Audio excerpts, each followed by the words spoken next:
Miss Tessmacher, sick when a mere days from executing the crime of the century? No. Step away from that, please.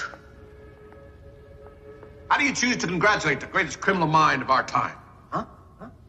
Do you tell me that I'm brilliant? Oh, no. That would be too obvious. I grant you. Charismatic. Fiendishly gifted.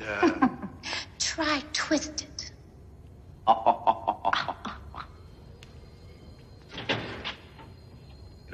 Get away! Tell me something, Lex. Why do so many people have to die for the crime of the century? Why? You ask why? Why does the phone always ring when you're in the bathtub? Why? It's the most brilliantly diabolical leader of our time, surrounding himself with total nincompoops. I'm back, Mr. Luthor. Yes, I was just talking about you. You're followed again.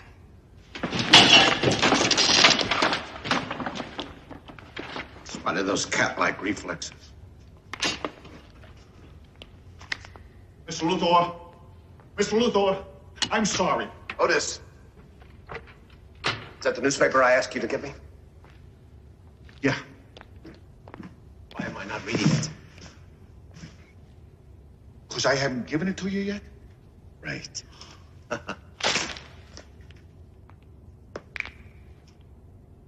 Last, it's official. Thanks to the generous help of the United States government, we are about to be involved in the greatest real estate swindle of all time. Lex, what is this obsession with real estate? All the time, land. Miss Tessmacher, when I was 6 years old, my father said to me... Get out. Before that, he said, son, stocks may rise and fall. Utilities and transportation systems may collapse. People are no damn good. But they will always need land, and they'll pay through the nose to get it. Remember, my father said... Land. Right. It's a pity that he didn't see from such humble beginnings how I've created this empire. An empire.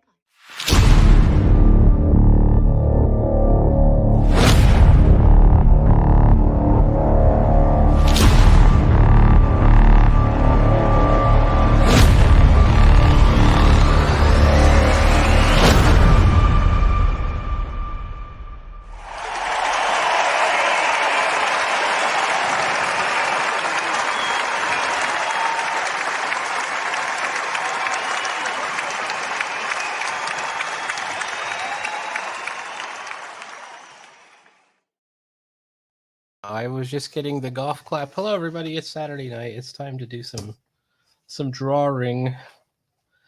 I was going to show you where I am on this. This is this Tarot Quest project that I'm part of. And I don't know if you've seen earlier stuff. Like I did this dragon piece for, these are like chapter headers. This is the original, and then this is where I fix it. I did this one first, but they wanted more details, so there it was. And the most recent one I did, this is a part called Wands of Ambition. And I'm not 100% sure on it. I actually got a pretty thorough critique on this from Shell Presto, but I'm not sure. I mean, I'm at a stage where I can take it out, you know. So it's,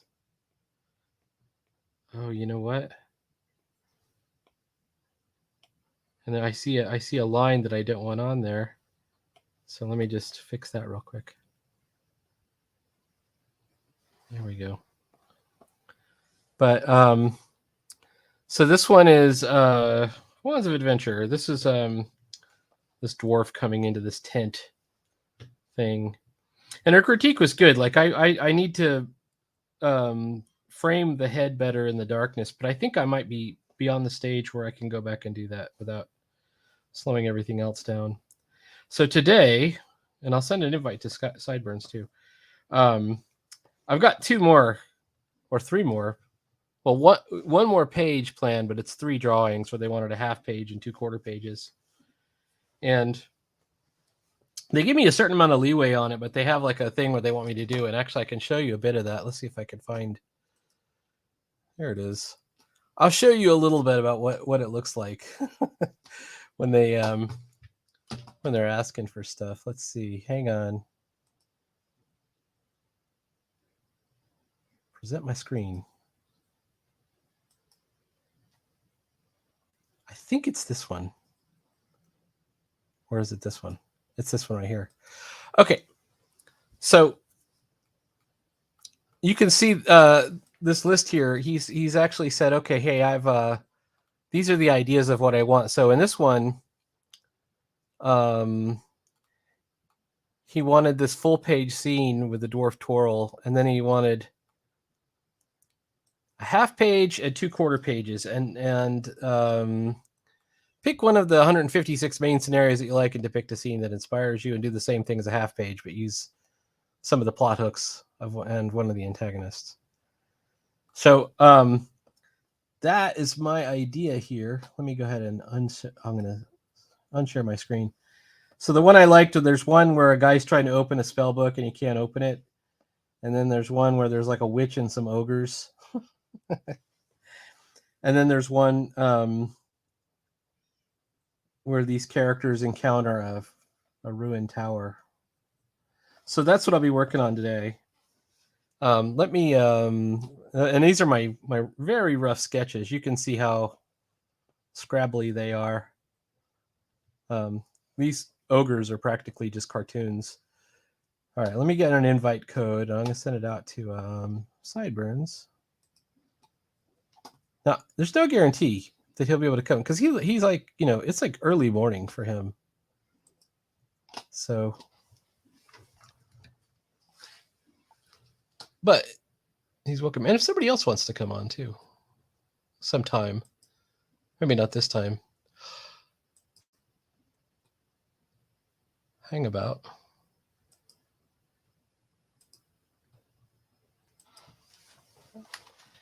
Hey, no pressure. Here's a link.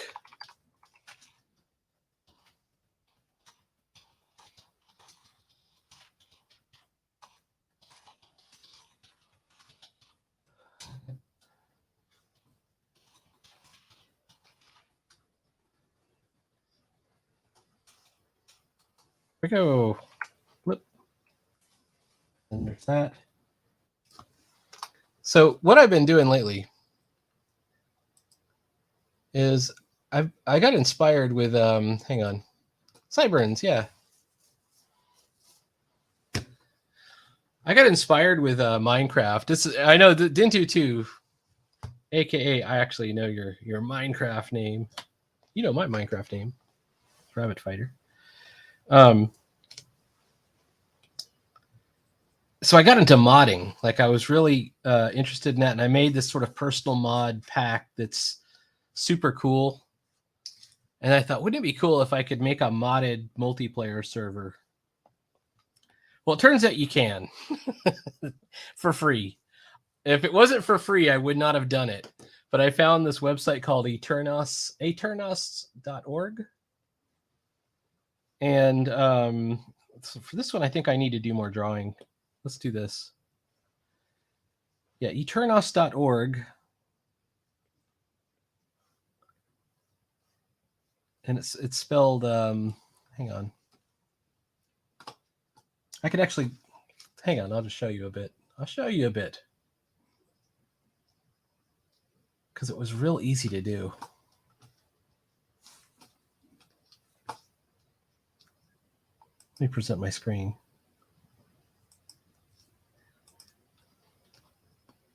Where is it? Okay, so this website, Aeternos.org, is free Minecraft server hosting, and it's a very popular service. This isn't some fly-by-night service. Like there's a lot of servers on here, and if you want to, like, they'll give you, it's a minimal setup, right? Any good mods you found? Yes, I have. Okay, let me show you my mod pack because it's pretty darn cool. This is just taking me a second. Hang on. Stop screen. I got to present. I'll show you what it is. An entire screen. This one. Okay, this is my CurseForge account. So do you have a CurseForge account, did too?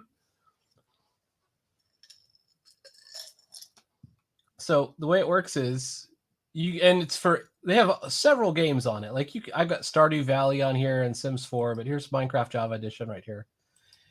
And it's not just one thing. So one of the things I like is the create mod. The create mod is like, it's like Factorio stuff that you can make. Oh, you just get one. It's free. You can just get one. So create. Oh, by the way, this is how it works. Like you go in here, you find a couple of mods that you like, and then you start building like a collection of mods, and they all go together. So in this one, this is my whole collection. It's called WildForge. And the base of it is the create mod, which is like Factorio stuff, like conveyor belts and steam engines and stuff like that, and everything moves. So you can build a windmill, you can build a steam turbine, and you can use it to power other stuff. And then I added aircraft, immersive aircraft, and this is super cool because you basically get like a little helicopter and you fly it around. I have this little airship, and basically you just fly it around to places, drop into a forest, and then you mine it all out, and then you just jump in your ship again and take off. And then I have a couple others that are in the pack. Like I have this really cool backpack mod and a really cool sleeping bag, and then Journey Map, which is this mapping thing, which looks really great. It doesn't show you anything. Well, anyways, I was playing with this for a while, and then I figured out how to like make a multiplayer server with it, and it's got like it's really cool. I really think it's cool. All right. Well, anyways, I know it's slightly off topic. All right, let's go back to what we were originally planning to do. All right, Tuco, in case you're wondering, let me show you the I'll show you the page that I finished.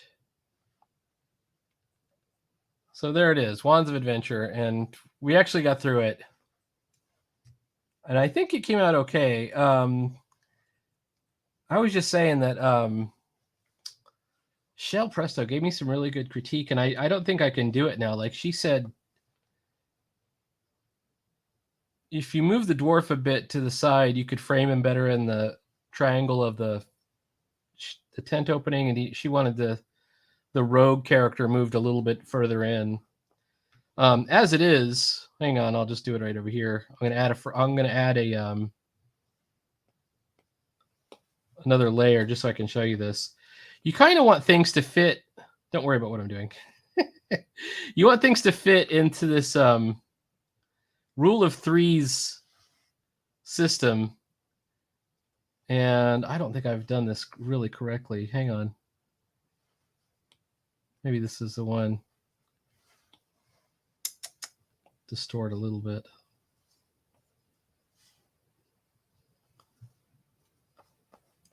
Okay.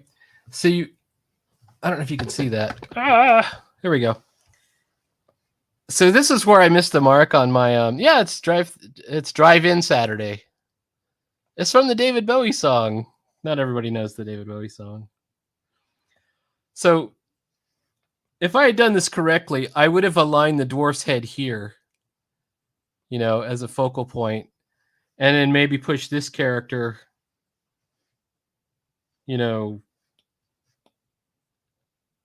further over, like over here or lower down, whichever one. Then I've got this kind of guy off camera a little bit.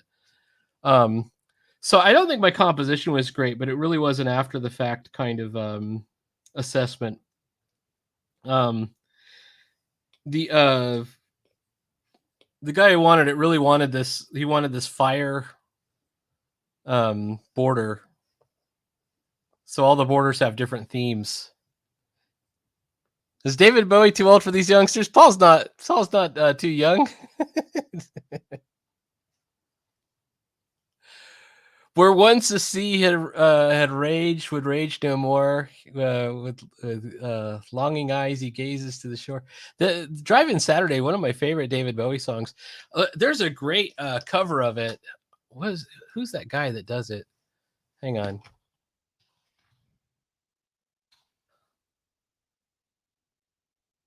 I don't think he has like where he's allowed people to like replay his content or whatever, but I mean, if you get a chance, the original version's kind of a pop song, but it's actually it's quite sad. And this is Frank Watkinson. So maybe we'll play it later on. So here I'll show you the Frank Watkinson one, but the Frank Watkinson cover is incredible.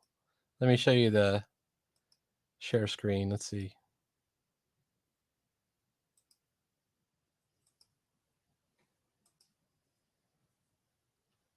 All right, let's see if you can. I don't know if you can hear it. I'll play it a little bit.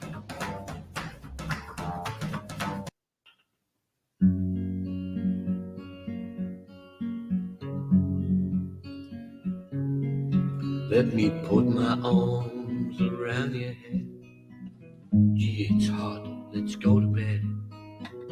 Don't forget to turn on the light. Don't laugh, baby, it'll be alright. Pour me out another phone. I'll ring and see if your friends are home. Perhaps the strange ones in the dome can lend us a book we can read up alone and try to get it on like once before. When people stared in Jagger's eyes, scored like the video films we saw. His name was always Buddy, and he'd shrug and ask to stay, and she'd sigh like Twinkle Wonder Kid and turn her face away. She's uncertain if she likes him. I love the song. His version of it is incredible. It's a crash course for the ravers. It's a drive-in Saturday. Drive-in Saturday. John the foreman prayed at work. Neither arms nor limbs would work.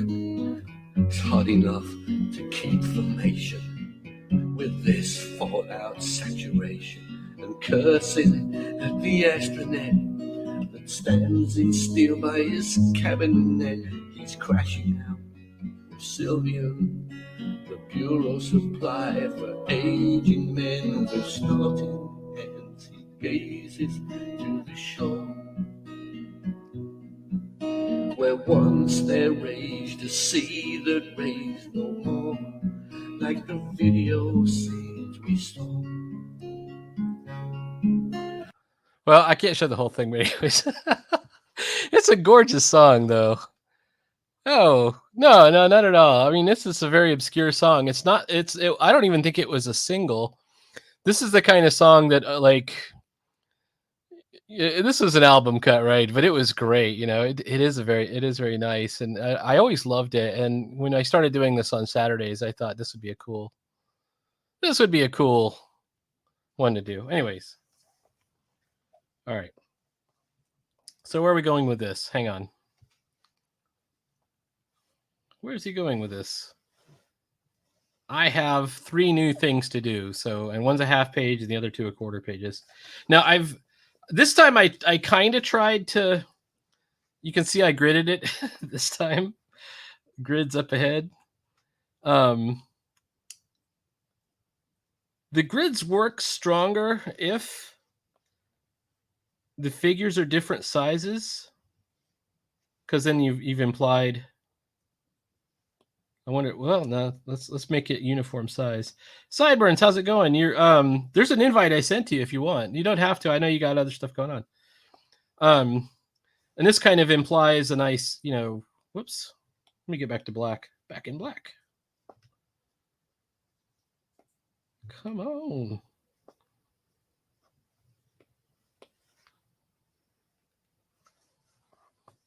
Now that song is a science fiction song. It's talking about like a future world that has not come to pass. But I've always loved the poetry of it. I thought it was a beautiful song.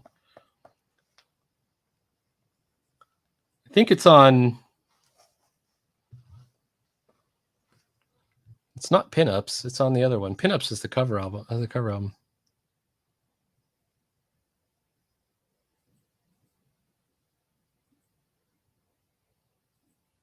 Oh, very cool. AC/DC. AC/DC. What do you mean AC/DC? I like AC/DC. I've got a pretty good cover of Thunderstruck by the. I've got that bluegrass cover of Thunderstruck that I like. Have you heard that one? Thunderstruck's a great song. What if you really like AC/DC, there's a song by the Chats called AC/DC CD.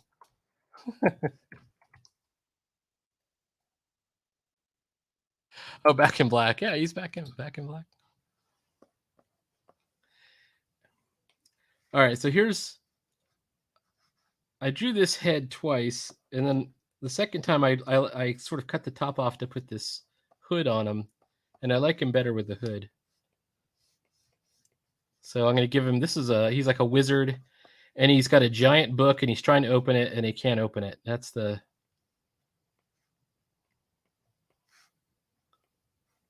story of this image. I'm hoping that comes across. Maybe he's just looking at it. I don't know. He looks like he's struggling though. That's what I'm trying to imply. And then this guy's supposed to be like a cleric. As far as D&D characters goes.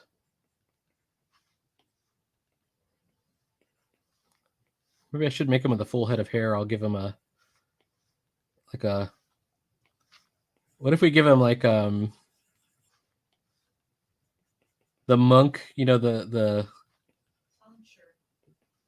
tonsure, the monk haircut.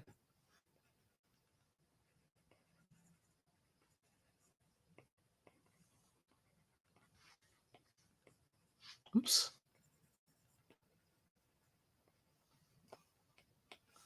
And give him some eyes.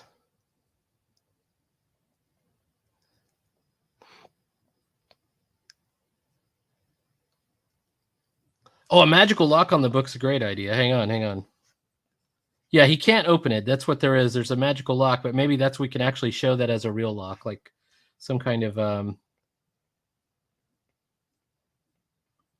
hope my perspective isn't borked. It probably is. Maybe we can show some energy coming off the book or something.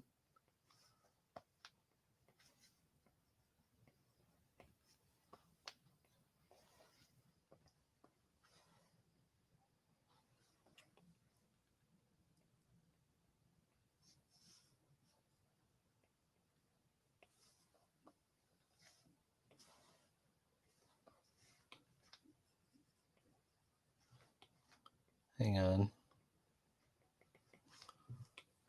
I can't think of no, I can put some music. I always wanted to open the show with that cover, that Frank Watkins cover of Drive-In Saturday, but I don't think he'd be cool with it actually. I mean, I don't really know him. I listen to his channel. I'm subscribed to him. Yeah, some kind of that's the story of the image there, is that he doesn't know how to open the spell book. I guess there's a lot of similarity in role-playing game illustration and comics. What are some arcane symbols I could put on there? I could put some, let me look up some magical runes for reference. Magical runes.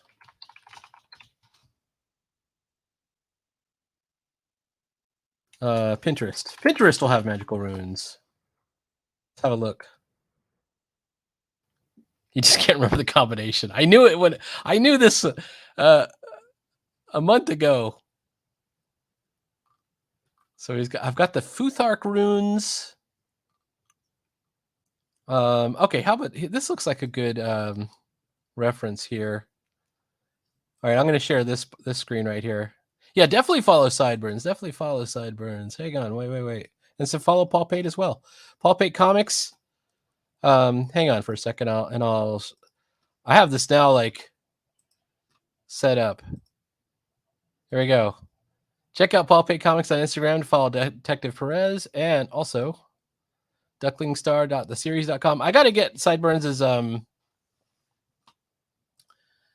Substack and figure out, or what the link to that is. Fantasy Runes Art.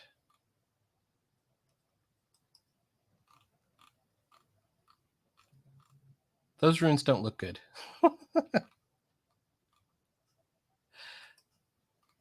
How about these runes? This looks kind of cool. Hang on, let's try these.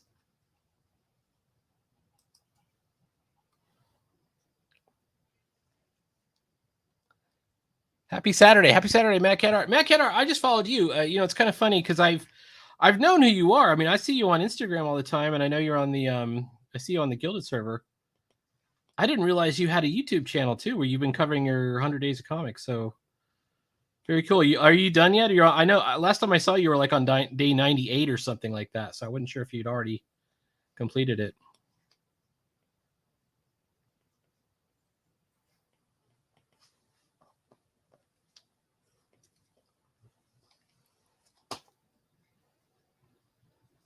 Runes. Magical symbols. Magical symbols.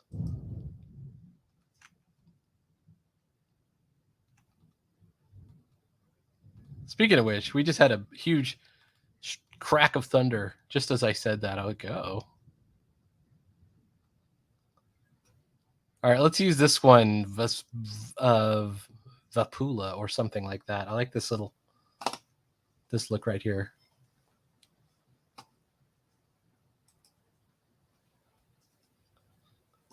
Runes, R-U-N-E-S.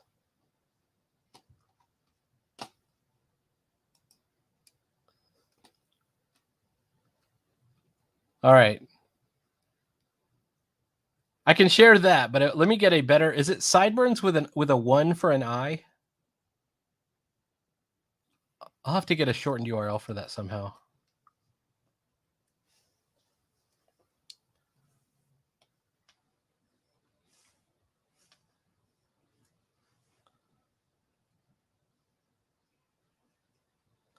So I hope that this doesn't actually summon a demon if I...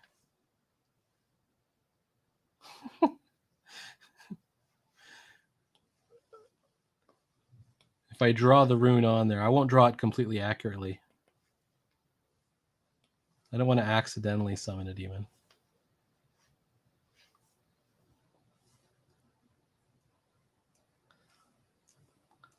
I would hope that they would not leave like actual demon summoning runes on Pinterest where anybody could use them.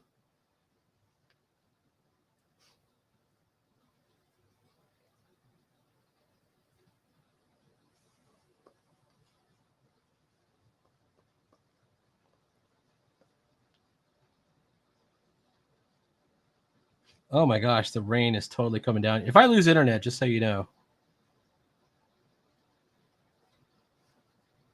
It's nothing personal. Okay. All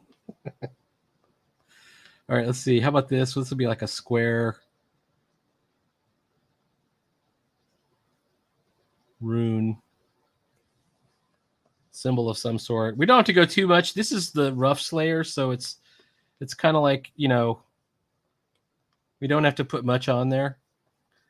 And then this is another book. All the books are big. One thing you know about wizards is they like big books. You know why? Because they have a hard time seeing. They have when they go to the bookstore, they buy those like oversized books for the visual impaired. No offense to the visually impaired.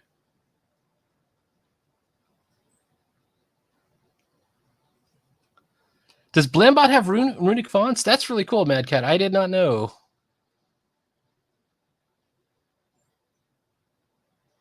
Yeah, I love Blambot as well. Nate Piekos, a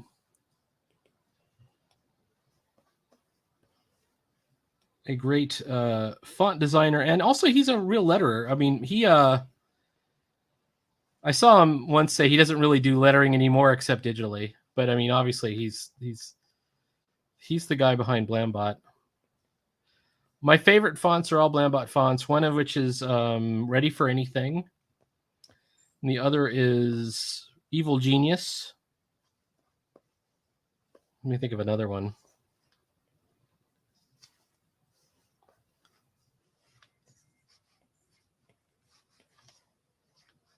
Those are my two of my favorites anyways. All right, so this guy's supposed to be looking down doubtfully at all the books.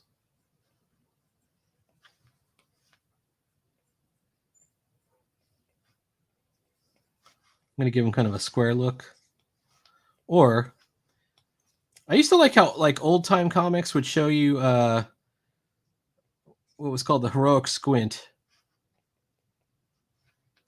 Like if you ever look at Captain Marvel Shazam, it's just that. That's his eye. You never show the whites of the eye. You just show this sort of kind of a slash.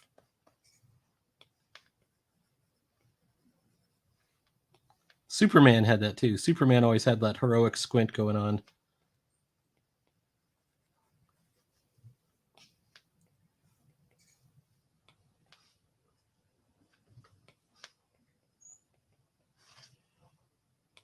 I'm not sure I've got this guy's nose right. Let's throw a shadow behind his nose.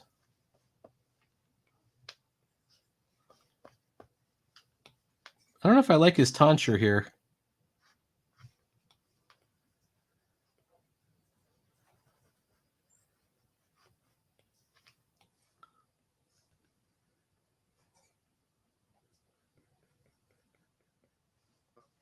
I don't know if I like it. All right, let's give him something else. We'll give him a different look. No.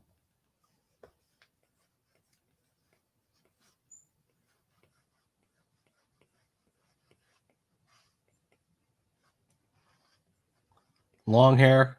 I feel like I'm doing like one of those things where you're like, you're playing the video game and you're selecting the skin, and none of them look right, and they're all like kind of minimal anyways. There's nothing that they're doing.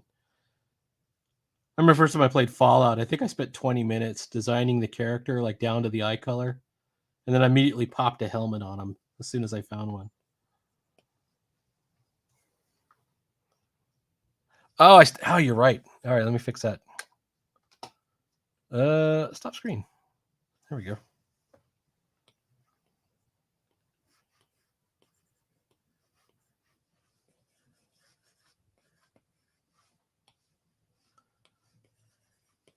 I'm trying to think the best way to.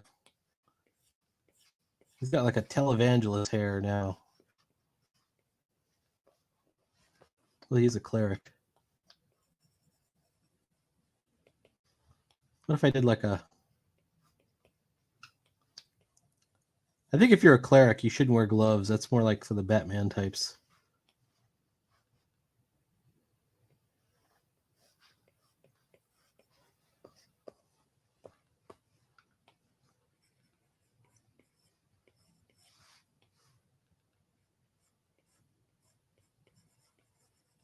I'm not sure where I'm going with this hair at all.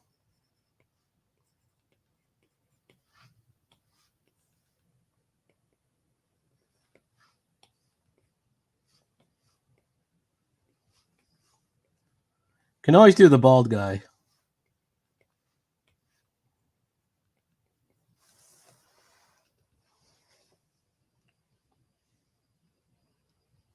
Yeah, scroll through Netflix for this. This is pretty typical. Scroll through Netflix for an hour and then fall asleep as soon as you put something on. It's like, okay, I guess we will be watching that Ray Harryhausen marathon, and then as soon as like Jason and the Argonauts starts up, you just shut it off.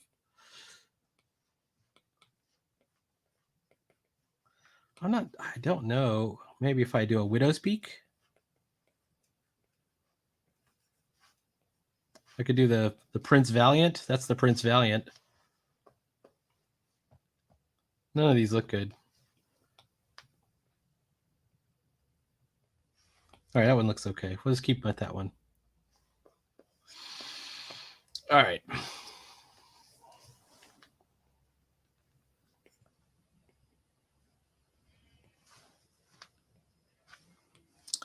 This is the sleeve.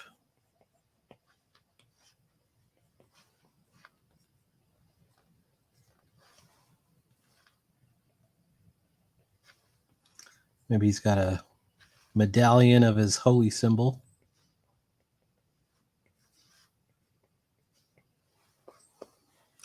Should there be more than just this guy? There could be another character back here, like a fighter, a half-orc, like kind of a clueless.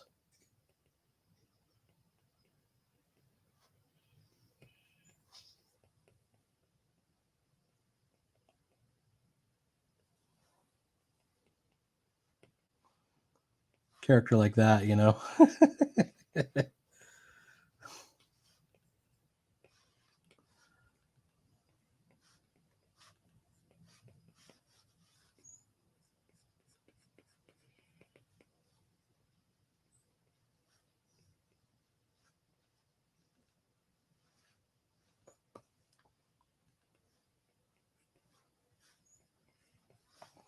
We just kind of fake him in. And then in the background,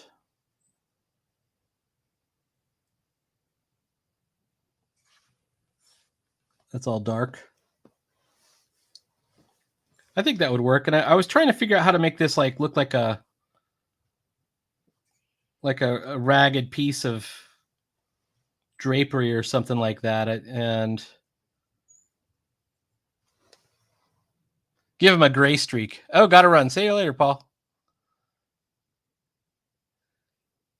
Oh yes, I really like that rusty nib brush. But it lends it lends itself to a kind of analog look. That's why I like about it. Maybe he's got a scar, like he's a bad dude.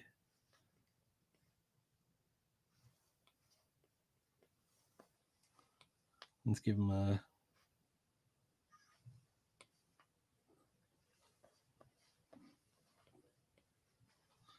Yeah, I think that the idea that he would have a gray streak, kind of like Jason Blood from the demon Etrigan. It's kind of a cool idea. Hold on.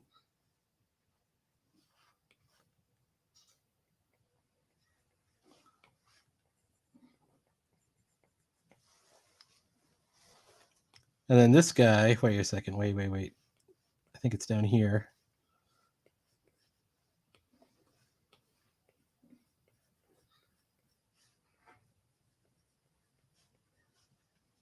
He should have, like, so we know he's a fighter. Maybe he has a spear or something. But maybe that's too much. My other option is I could take the entire thing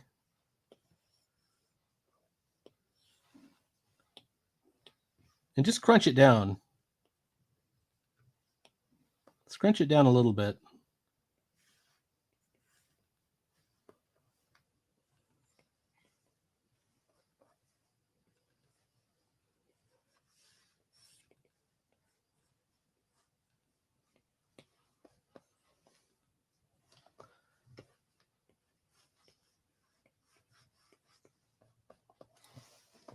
And I think that kind of works, like as a drawing. Is this a personal project? No, this is actually, I'll show you what it's for. I'll bring it up and then I'll share the screen again. I'll make sure to take it off this time. Okay, so this is for a Kickstarter. I think it's, let me see if I can find it. HeroQuest. And It's not my project. I am a mere contractor for this. This is called Tarot Quest by Mad Rock Games, and it's like some kind of tarot card esque game, but it also has a D&D supplement right here, the Challenge Compendium. And I'm doing some, if not most of the art inside of here. So I'm not mentioned anywhere on here. You won't see me mentioned or anything like that. I mean, they're paying me. And they have an art book too.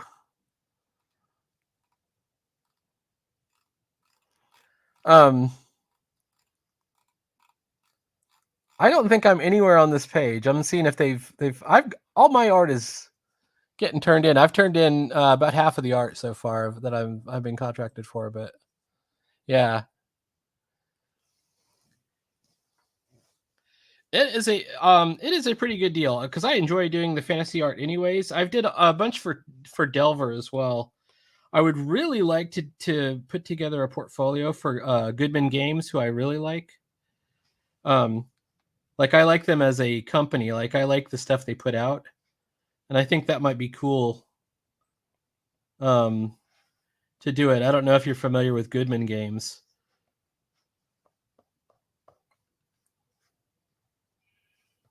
But that would be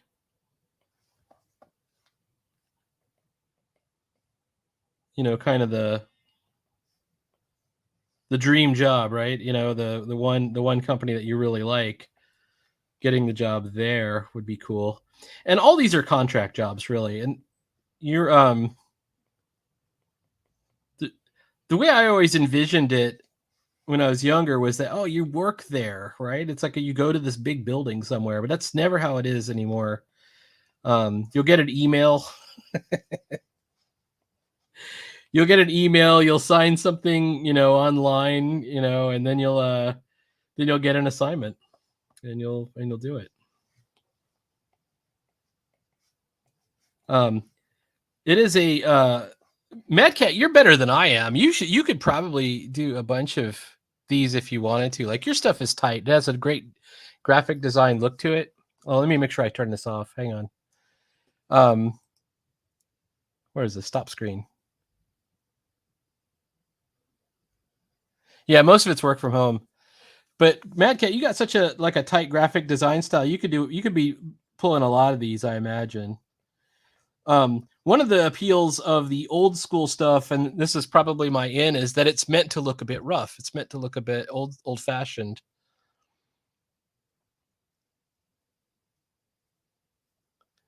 Yeah, it says unless it's for a bigger studio like Trigger or something, there's going to be like that. Well, thank you very much. My brother-in-law, my sister's husband, is Chris Nakata. He works for Naughty Dog and does all kinds. He's a really good artist. People go, "Oh, you're an artist?" I'm like, no, he's the real artist. But I mean, I'm the amateur. I'm enjoying myself though. All right. So we're gonna do this. We're gonna throw in some ink. Hang on. This is gonna be ink. Layer 4 ink. Let's start with the elements that are the closest, which will be this drapery. I don't know if this will work that well.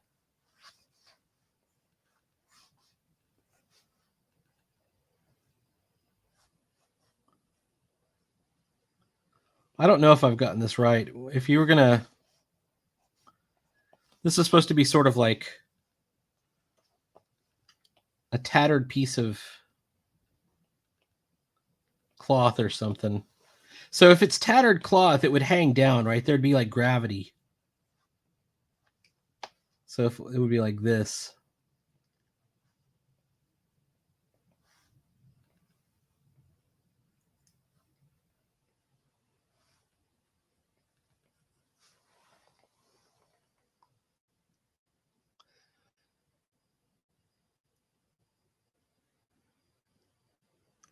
Is it just you? Can you hear me?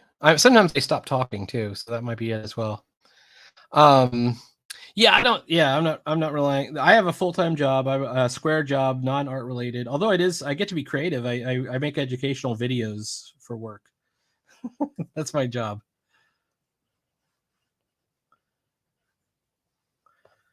And that's very fun. I enjoy my work. Let's see what it looks like.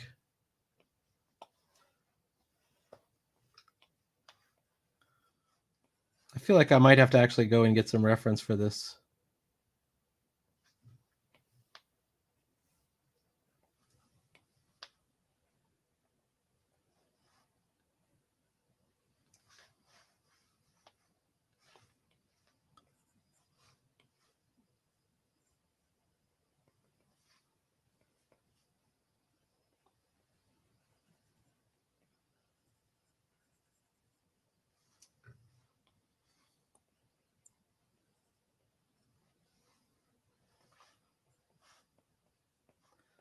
All right, hang on.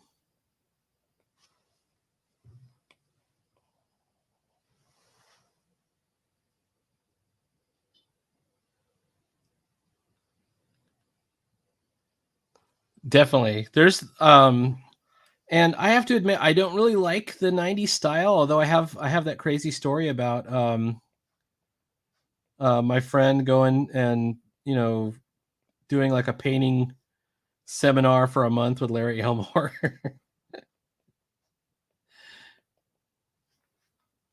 He's like, "You should come with me." And I'm like, "Oh, I'm not going to do that."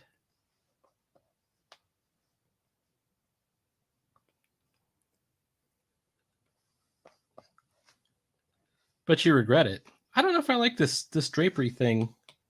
This isn't great either.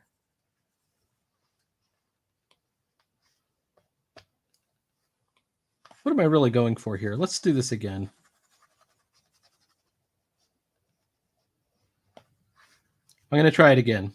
We're going to look at the thing.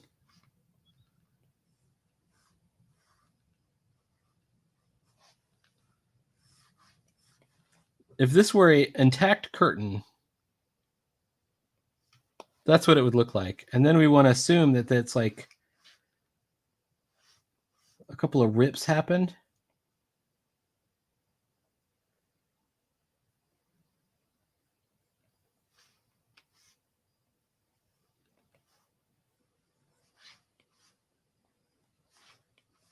Something like that.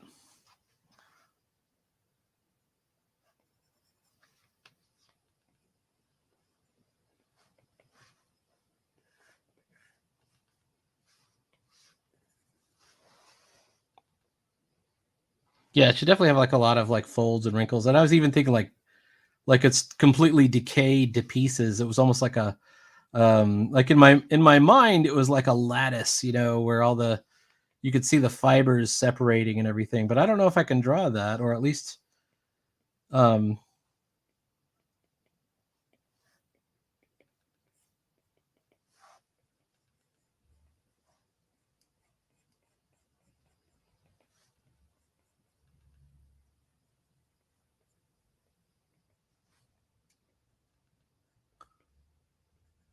remember when I was first trying to learn how to draw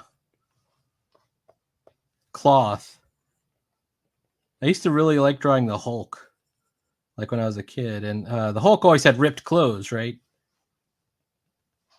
He always had ripped pants. And then sometimes he would have like the remains of a ripped shirt.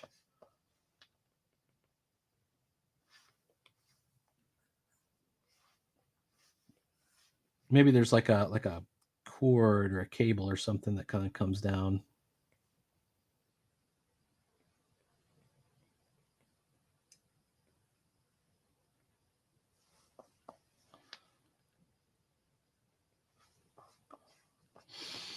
All right.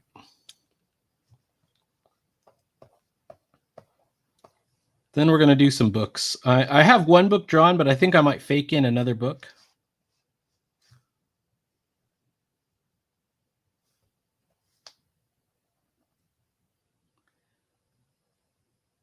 Yeah, I love the Goodman Games style. That Tuco mentioned it.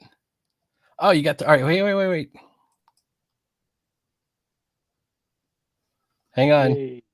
You're on. Hello. Look at picture. What's gonna go right? With the there we go. How's it? You got the applause. Thank you. You're very welcome. All right, hang on. Where was I? I throw the comments thing on there. I'd like to do the flip thing, like flip at it if we get to play someone. They should get up, click up this. Your sound was cutting out. Is it my fault? Was? Yeah. No. Something about the Okay, flip thing. Flip. Oh, am I cutting out? Are you flipping your I think I'm coming up on the microphone. My microphone. I don't know why. Say that. I've been thinking about upgrading my stuff. Did you hear me? It was cutting out. Actually, the chat says it was cutting out too, so it wasn't just me. Oh. Which You could say it again. I know what you're drawing. You're drawing Debbie. Wait, is that Debbie? Who's the character in the background that's flying in? Or are you frozen? He's frozen now. There you go. What? You were frozen for a second. Who's the character in the background though that you're drawing? Background To well, the picture, she's on the left. She's on the left. She's not really in the background. Okay. So this is like Chris Price drawing her both in a civilian. I guess a civilian in her like suit, like body. Cool. In her body I armor. already got the reference open for that.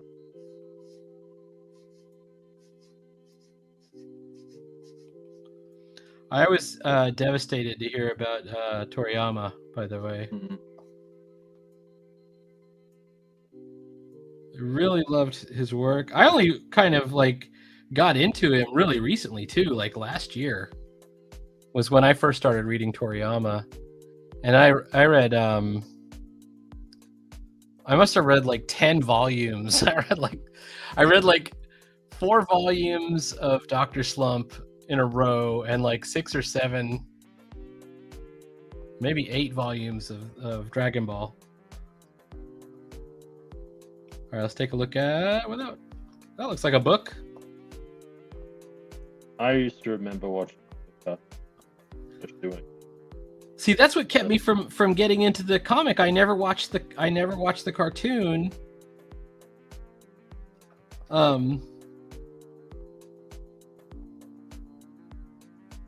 And so I thought, oh, well, I probably wouldn't like, I never watched it, so I thought, oh, I probably wouldn't be into the comic either.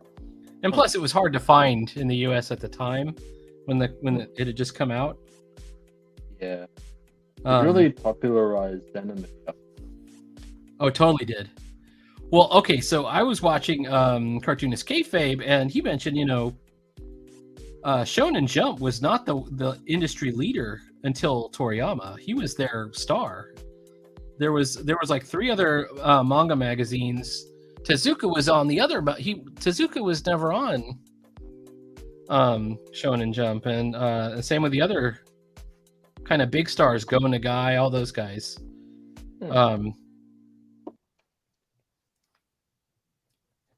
We're not on Shueisha, and then Toriyama comes out with that, and then Fist of the North Star is the other one that was big. But and then also the he did like the character designs for Final Fantasy. Was it Final Fantasy? It was the Chrono Trigger, I think. Yeah. He might have. Or something. He did like some character designs and stuff, that was in his signature style. Oh, yeah, another thing that he invented. Yeah, Fist of the North Star anime. So the poop emoji is Toriyama. Really? Created that. Yes. It's from Dr. Slump. And I mean, I recognized it in the thing, and if you go back and look at it, it's like 1987 or something when he came out with it. But like Arale, the girl, she doesn't like poop. Like it shuts her down.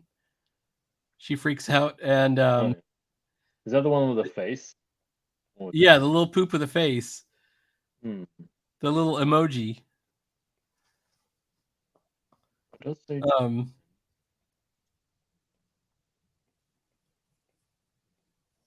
And I Yeah, can't remember which there's- character it was that was always like. I mean, there are poop jokes all throughout all the Japanese stuff. That's just how they are. No offense, Japan. We know your humor. I appreciate it. the emojis by Dr. Slump. Hey, Japanese. Wasn't always well. I like that it's described as a pile of poo that's shaped like a soft serve ice cream.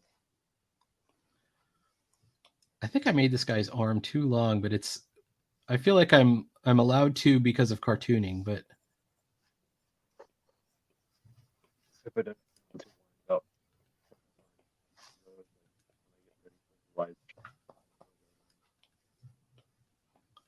all right. How about this nose?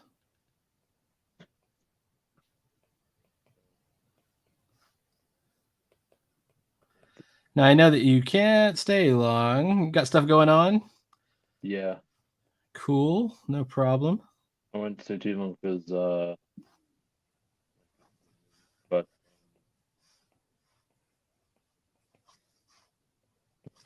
I Oh, also wait, like you get know a what? little bit stressed for these and even normal live streams like they sound, I know I don't want to sound too warmed up when I yeah.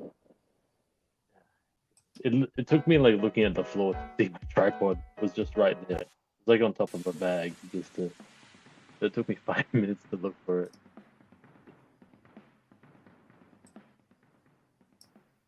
I'll be better prepared now. That's all right. No big deal. This is casual drawing. I have enough issues over stuff I like, and then there's this big campaign going on right now, and I want to support it, and I looked at all the stuff, and I just don't like the looks of any of the stuff, so I'm not Like supporting a it. for a comic. Or... Yeah, it's a big crowdfunding thing. So I'm not mentioning it because I don't want to sound like I'm dissing it or anything like that. But it's just that's.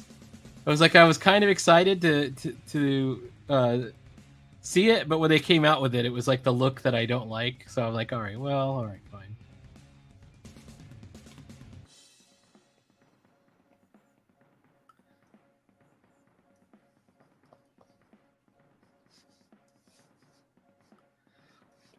And part of this is just I just got to just be honest that I guess I'm old and crotchety because there are just looks that I like. I want comics to look a certain way, or there is a way that definitely appeals to me, and then there's a way that just kind of leaves me cold, and I don't care for it as much. I guess is an easy way of saying it. I think his head is too big.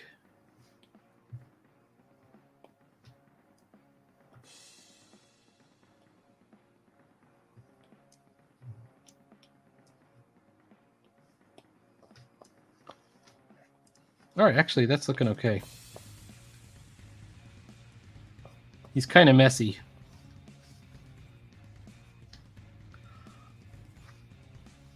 I like started. You like what? I started speaking from music.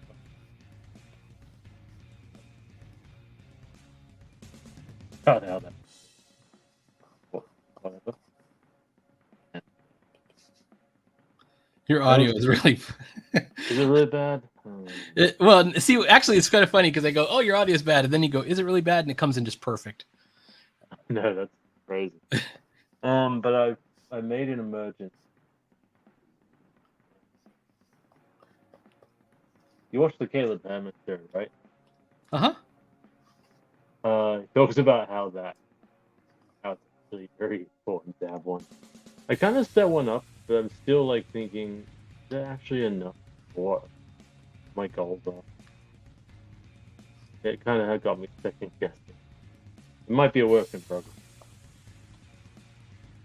Not the most financially literate. A lot of people. Yeah. Certainly.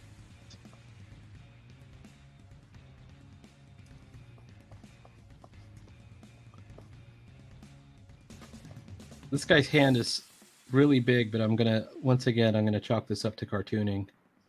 I kind of like it big.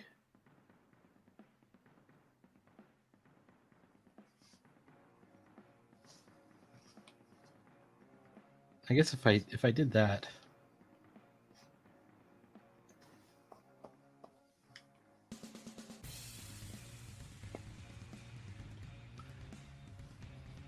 I think I have another one. Hang on.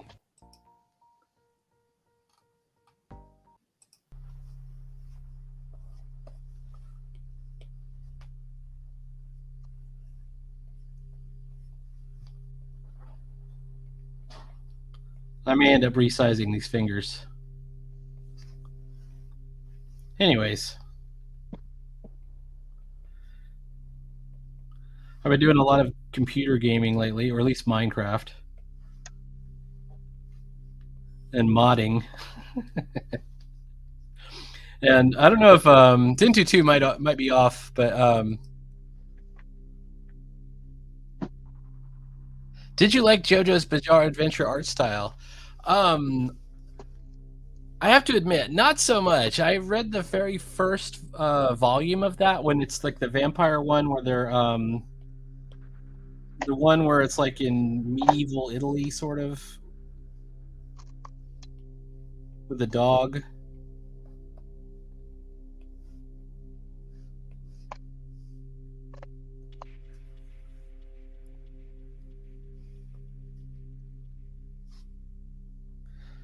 It's kind of funny because my kids were always talking about JoJo's Bizarre Adventure as like, you know, they liked all the fighting stances and the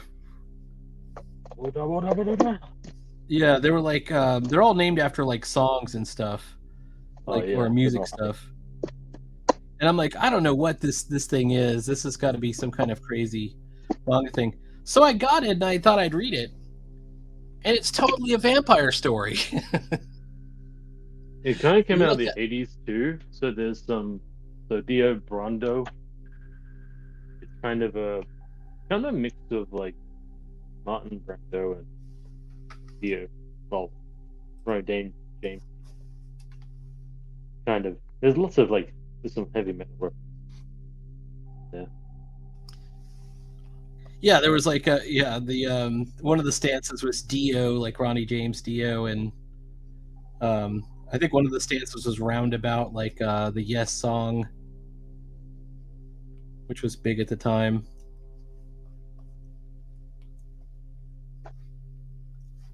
And I quite like that creator, Hayao. What's his name? I want to say it's Hayao Miyazaki. Rocky, I think. I know it's Araki. I'm just looking for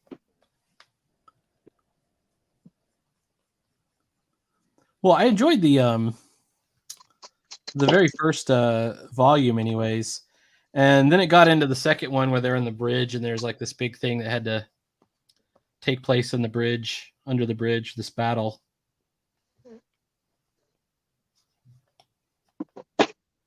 And I sort of lost track of it. I think that's when I had a subscription to. Was it on Shonen Jump? I was either reading it illegally or I was reading it on Shonen Jump. I bought the first volume on Amazon though, like on Comixology, and put it on Kindle.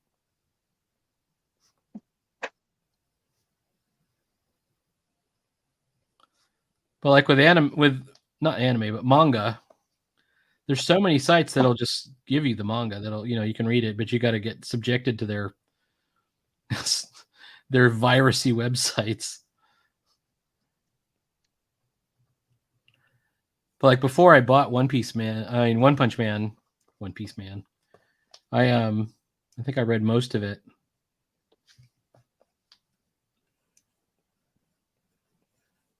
online on Manganato or something.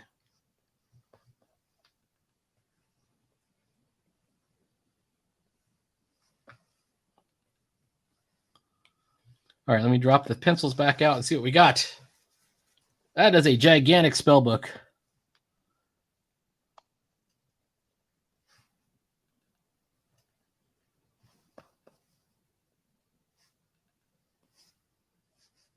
Oh, come on.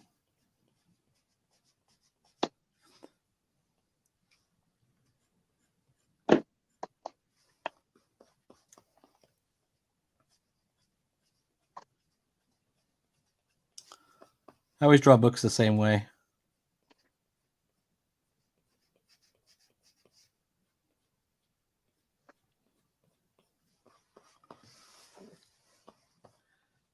Maybe I should do some kind of study of books, like big hardcover books.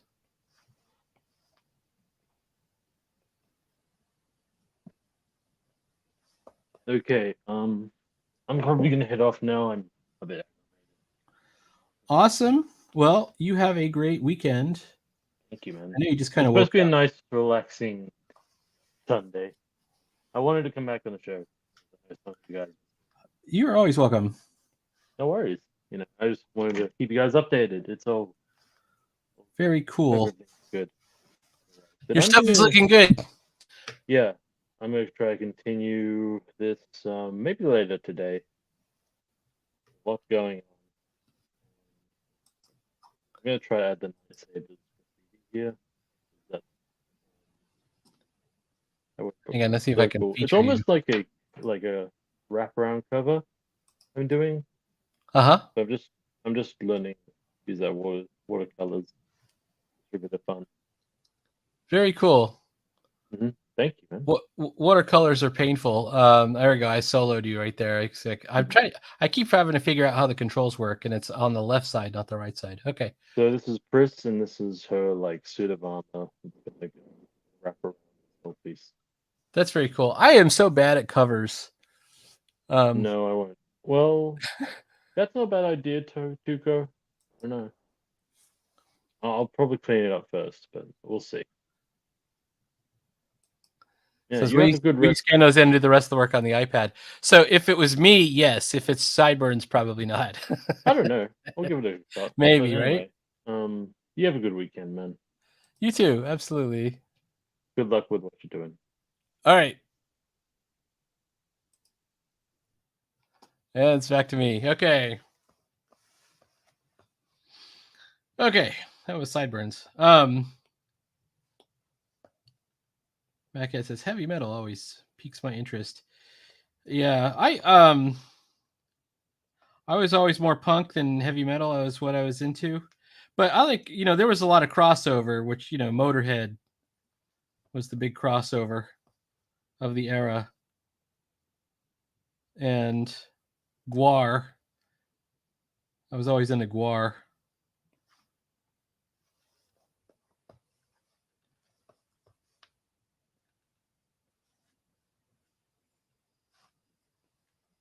These could be more runes or some kind of decoration on the book.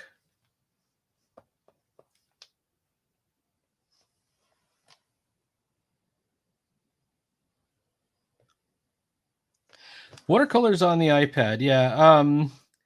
So there is a cool way to do it, although it's not what you think it is. You can't just get a set of brushes to fix it. There's a guy, I'm trying to remember the name.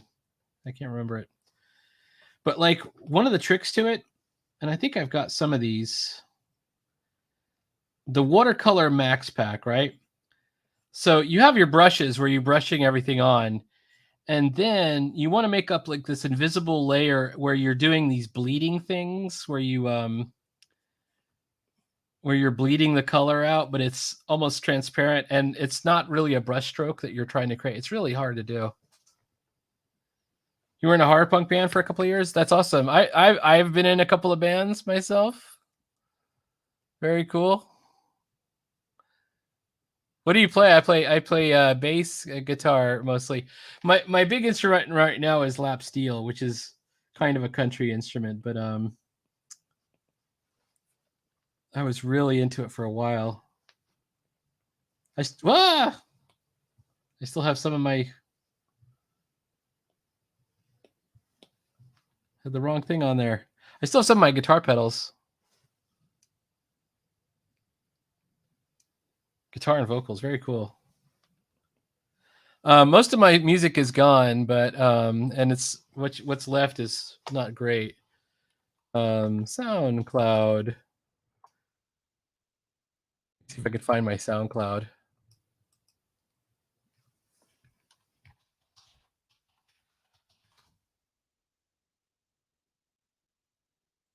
Okay, hang on.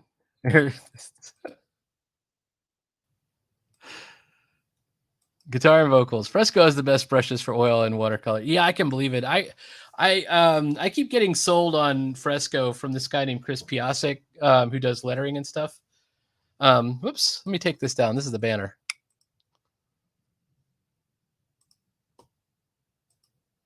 That's my SoundCloud. Listen to it at your own risk. I used to actually pay for SoundCloud so I could fit more songs in there. I had like 130 songs on there at one point because I was obsessed.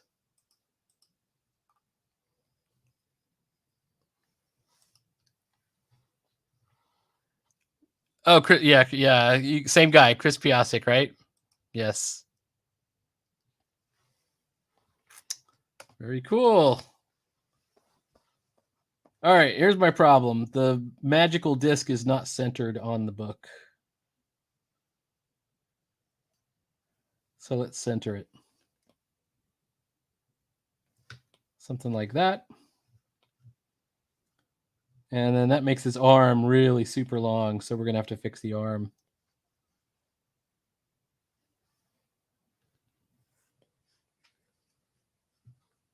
That means the elbow ends here.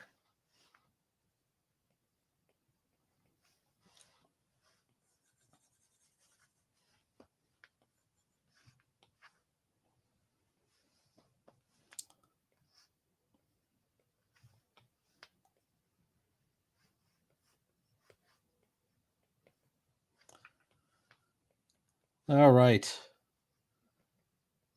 I never beat myself up over the misplaced edits I have to do sometimes.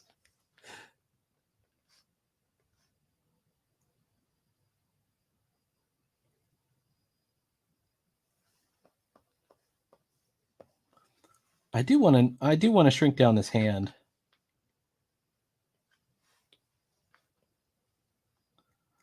I was kind of loving this gigantic hand for a while, but I think I probably need to shrink it down.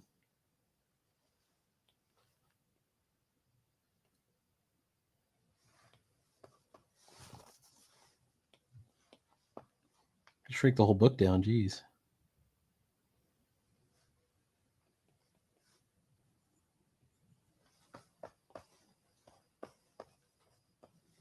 Now I've got this hand being too large.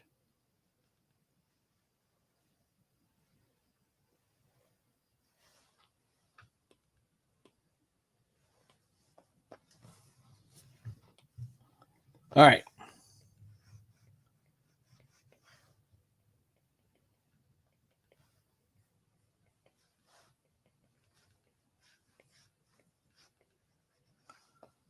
Well, in general, because we're in such a rough state, I think it's okay to still play around with sizes and things.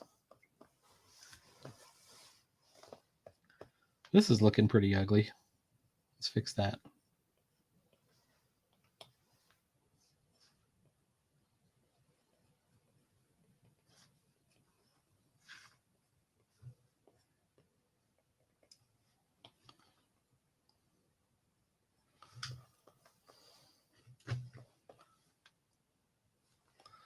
All right.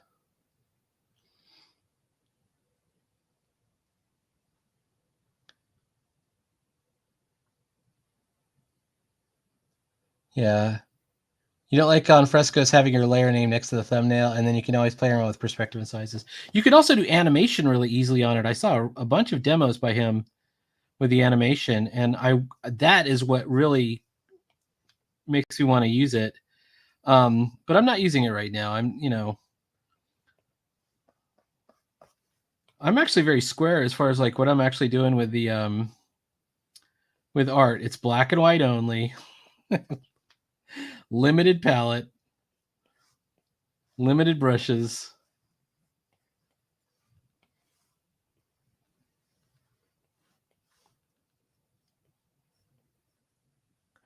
If I could figure out a way to scan things better, I almost would switch to paper, but I don't think I'm good enough yet. Where I would leave so many erasing marks and stuff like that.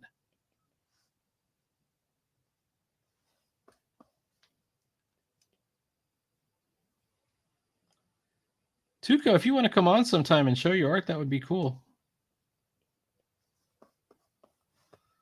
All right, now wait a second. I want to have him like the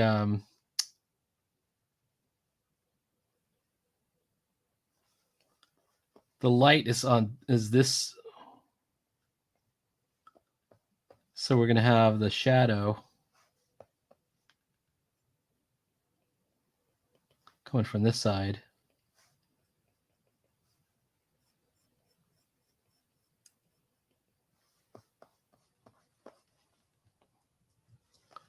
Something like that. So you're practicing but not doing anything. Well, that's a good way to practice, though. I mean, I feel the same way. I mean, I feel like this is practice too. Although this is actually a project, but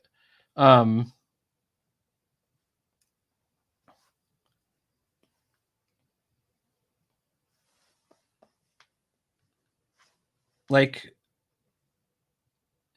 in a lot of ways that crazy lockdown that we had 4 years ago was the catalyst, because it was like all the rules are out the window. And that's when we started getting, real serious about doing art, because why not? It was one of those things. All right, now I'm going to do the cleric. This is our Jason Blood guy. Hair design by Tuco.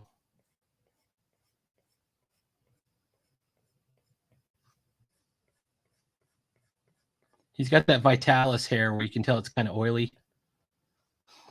He's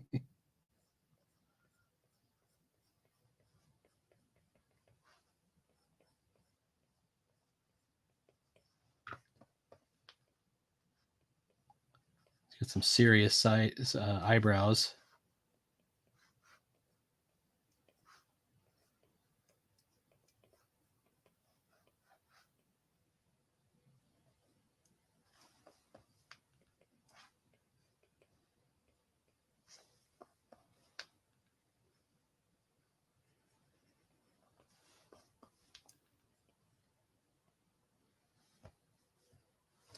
When you have your thinking, right? This is like a thinking pose.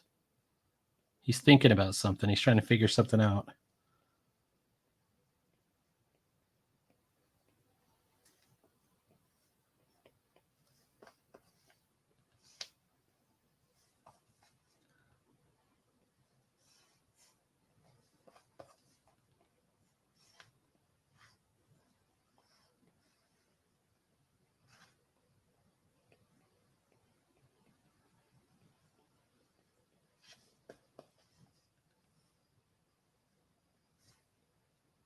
Something like that.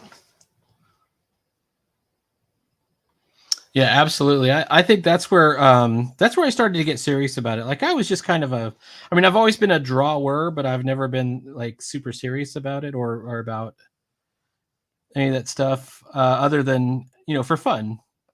And this is still fun.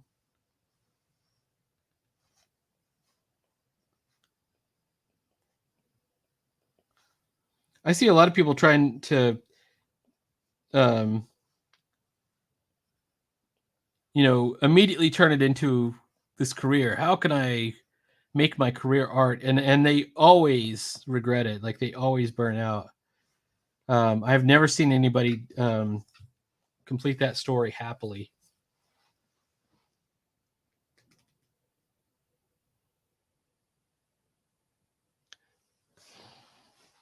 Yeah, it totally does. Well, I gotta remember, I've only got 2 colors, so all right, here we go, black and white.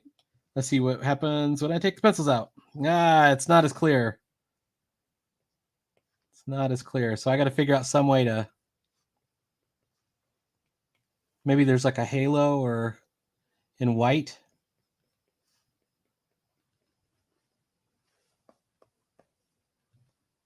Something right there.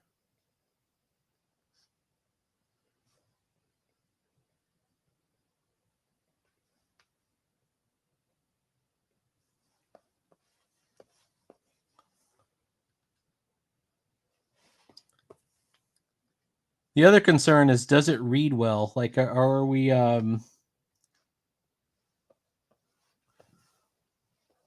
this is about production size, right there. It's actually 11 by 16 canvas, so we can get really close in.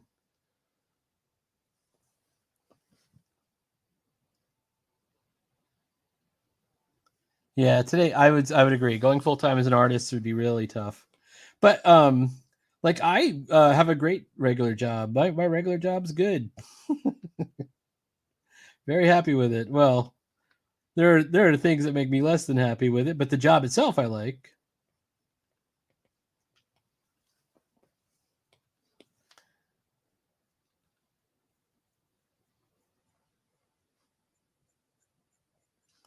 There's some shading.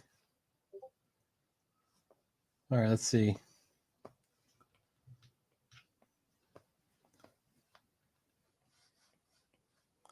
I think he's got a shoulder that we should see, like over here.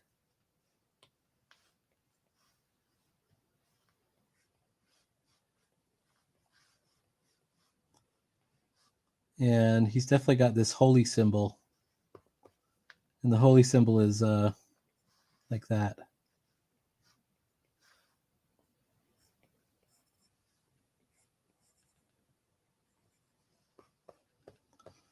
I think most people playing D&D, they don't play old characters like this. Their characters are all young and sprightly. I always played like an old jerk or something like that. Hang on.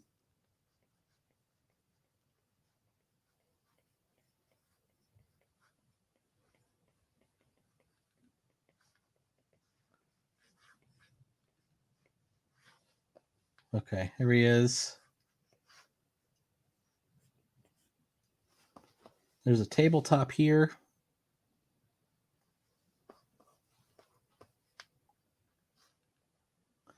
I'm going to bring his eye line down so he's looking at the elf trying to open the spell book.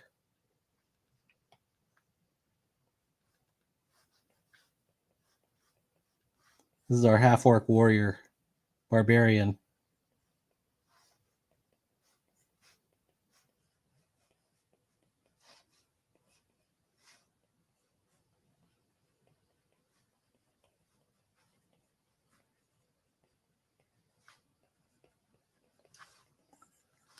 And then maybe we could do some kind of lighting effect on him too.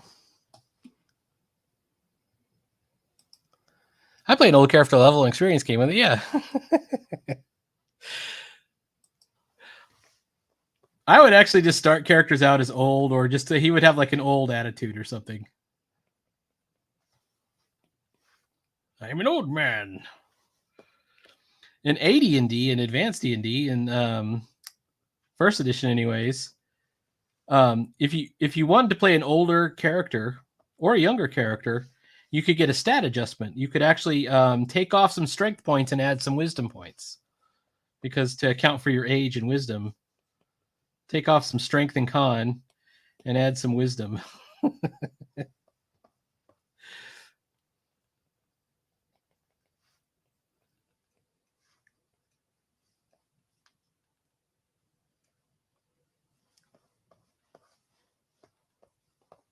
All right, hang on.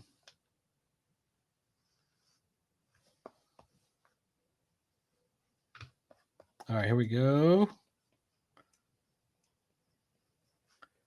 He's got like scale mail, so it's bigger scales.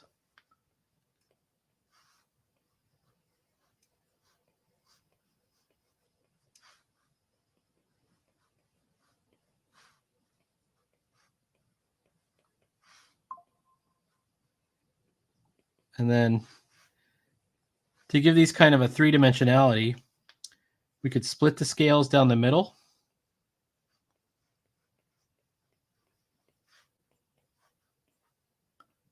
And then shade one of the facets. So it's like you can see the bent.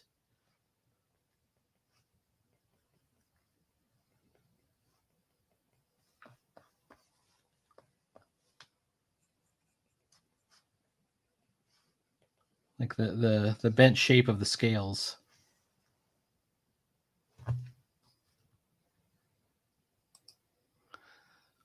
Your mom told you to stay away from people who play D&D back in elementary school?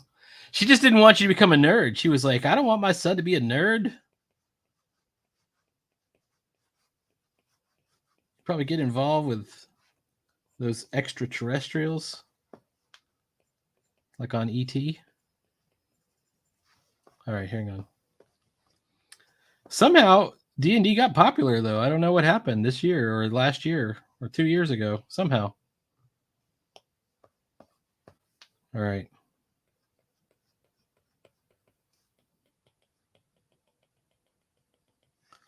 Is it kind of a shaved head?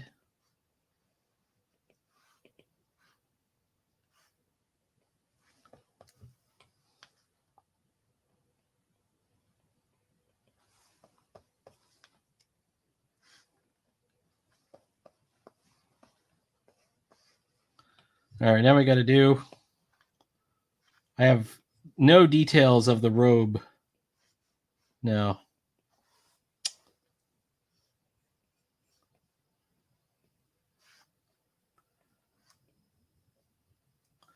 He might have a staff or something, or a satchel.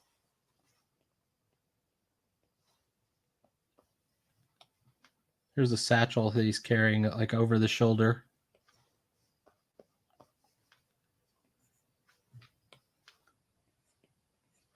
And then there's the rest of the cape is hanging down. Whoops.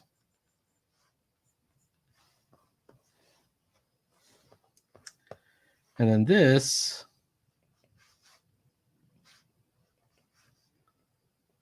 it's going to have the rocks, you know, it's like, whoops.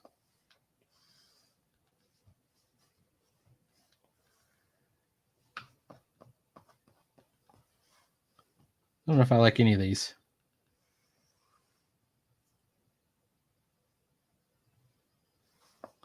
Maybe more like that. And then we'll actually do some texture like underneath here.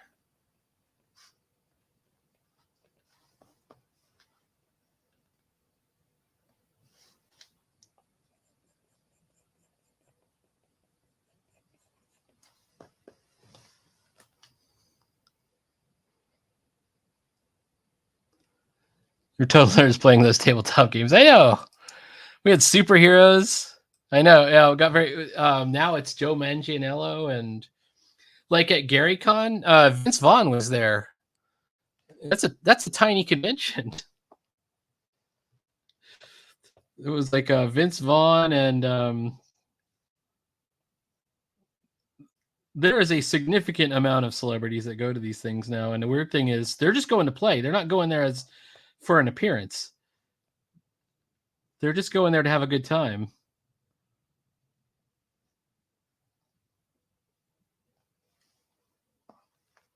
Which is kind of crazy.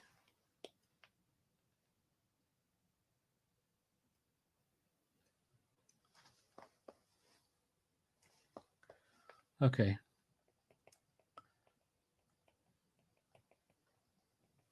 We're going to add some texture to this rock. The archway. I got to put some shading underneath here. And I think I had something in the upper corner. Oh, I had the energy coming off the the energy coming off the spell book.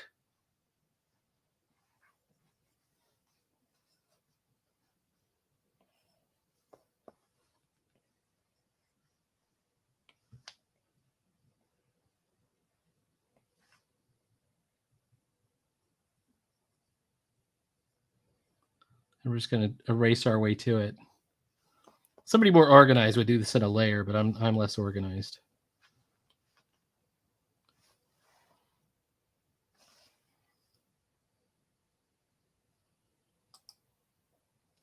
I've always been a major Star Wars fan. It's pretty weird when all of a sudden it was cool to nerd out over movies and comics. Yeah, absolutely. I was really surprised. I have not been to a big Comic Con in a long time. You were a total nerd, especially if you cosplayed. Yeah. I think the cosplayers have ruined it for everybody. Like, I know that's a thing. Anime and Japan culture started invading. Like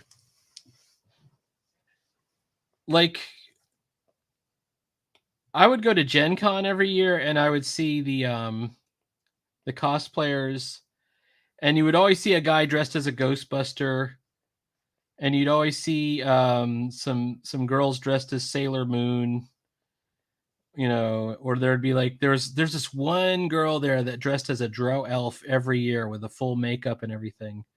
And that became very controversial, I guess, at one point. I think there's even a documentary about her on Netflix. But then it started to get really kind of weird and degenerate. So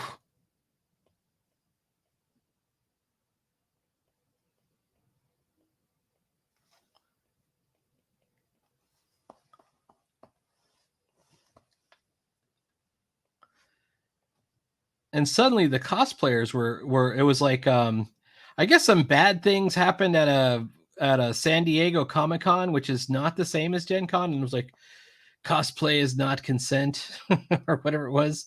Like it ever was. It never was. There's definitely rules. But then suddenly everybody's having to sign a form and stuff, and it's just not cool. Just stop coming. Stop wearing the costumes. It's not the purpose of the gathering in the first place. I know that is not a popular opinion, but that's still how I feel about it. I feel like they ruined it for everybody.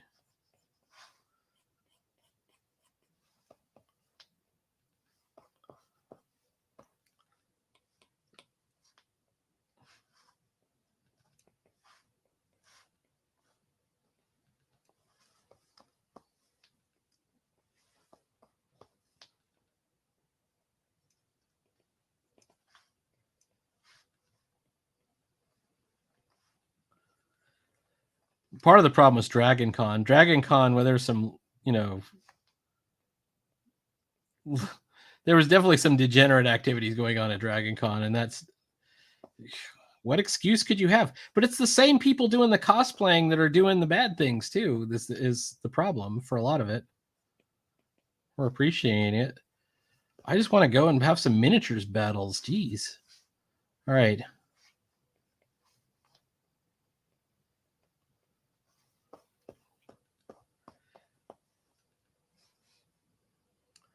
The 1970s had some crazy like costume contests, and there was usually some kind of crazy costume parade that went on as well. But you know, when it was, hang on, this is wrong. Like Wendy Penny, the creator of ElfQuest, would dress as Red Sonja every year. I know I'm saying things that are not popular here, by the way. Yeah. Wendy Penny would dress as Red Sonja, and you know, a literal chainmail bikini she would wear.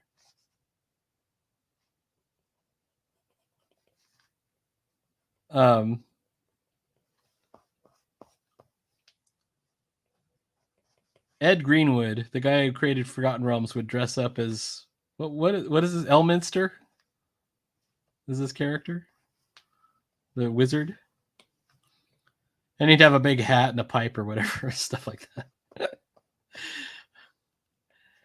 And when it's fun, it's fun. But then there would always be somebody that would take it too far, create a problem, and then pretty soon you're having to sign a release form just to go. All right.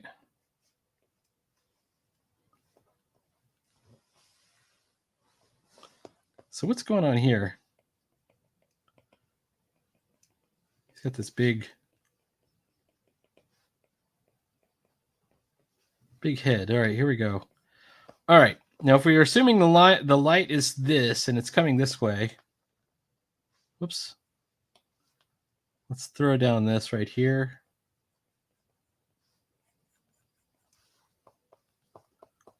And then we're going to kind of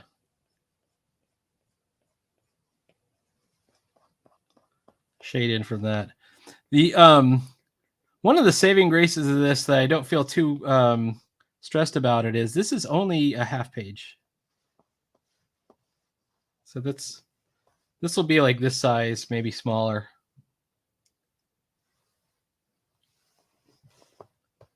I'm wondering what's going on here.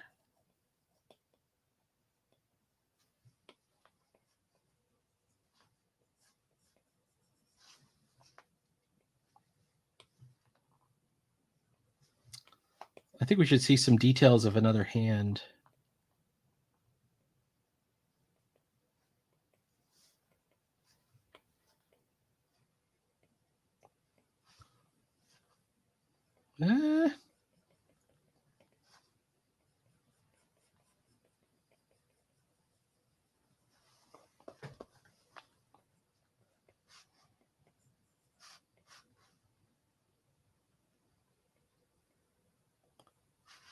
All right.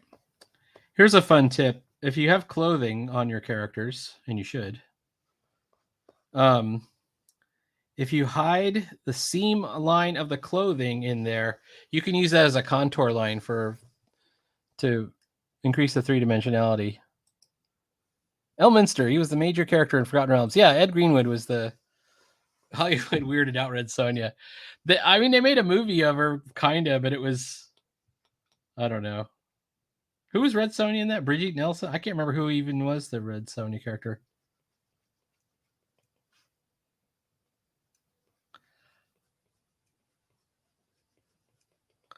I had some of the Red Sonja comics.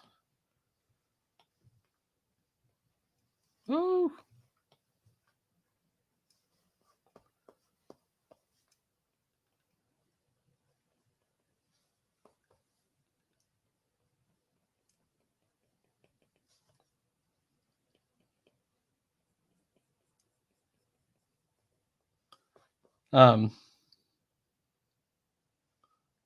I had almost a full run of one of the King Kull miniseries. I had, once again, almost a full run, not quite, of one of the Tarzan, the Marvel Tarzan. There was a DC Tarzan as well, miniseries. Some of my favorite comics. I love Tarzan. I tried my hand at doing Tarzan. It wasn't very good. I think I'd like to try again at some point in the future.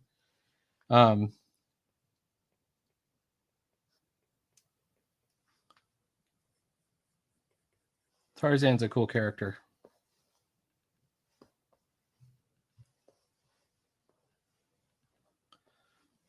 All right, I kind of see what's going on this side, but what's going on this side? I think we have to fake in a wall corner or something. It's like an alcove or something where the spell casting is going on. All right, let's put it on another. We'll put on another layer just in case. Just in case we break it. There we go, and then we can erase it and not worry too much about the other thing. Okay. Does that look almost right? Almost.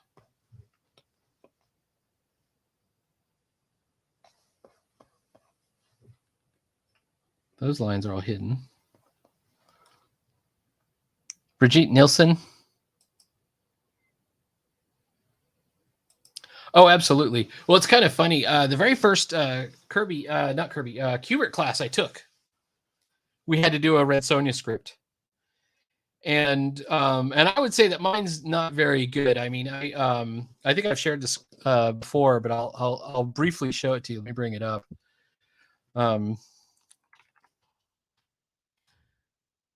If anybody wants the script, you can get the script as well. Let's see, archived classes. All right, hang on. It's going to take me a second to get there.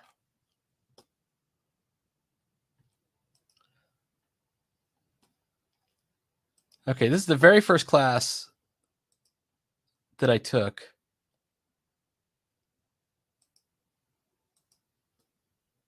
And where am I? There it is. And you can see it was May 2020. May 2020.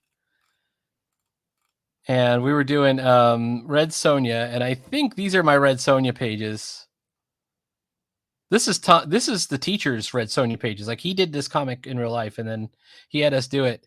But this guy, he turned his in, and he went full boobs on his. Like, this is mine.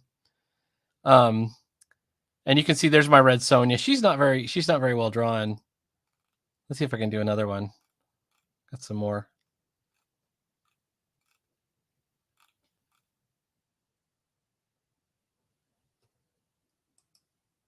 These are my Red Sonja, like, early pages. You got this guy on the horse. Man, I'm looking at this and I'm just, it's cringy. In this panel, let's see if I can zoom in. She's listening to this big ogre guy blather on. He's threatening her. And she drinks up and then she beats him up, right? One of the other students.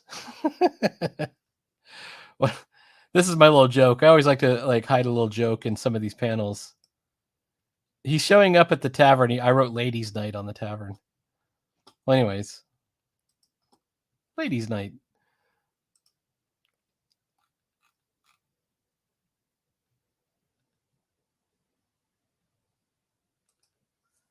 There was a 2024 version of Red Sonja. Is it a comic or is it a movie?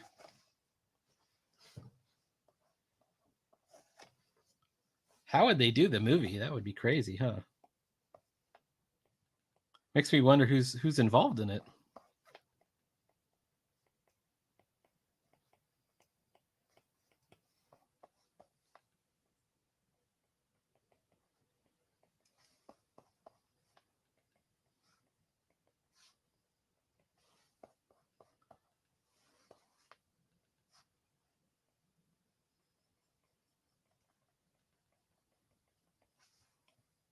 All right, I'm on this other layer now.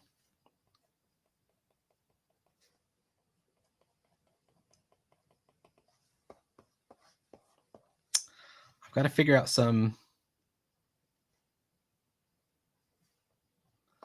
pattern or texture that goes back here.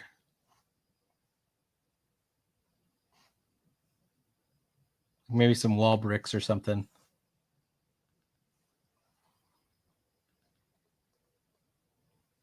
A movie with Matilda Lutz as Red Sonja. Do they think they're ready? Are people ready for that? Like, are people ready for a Red Sonja movie in 2024? They understand who the character is? I mean, I think everybody likes the idea that there would be this strong female character empowerment. But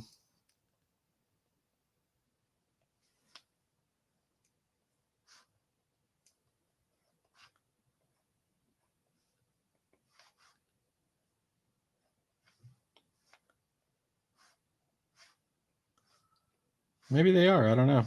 Who knows?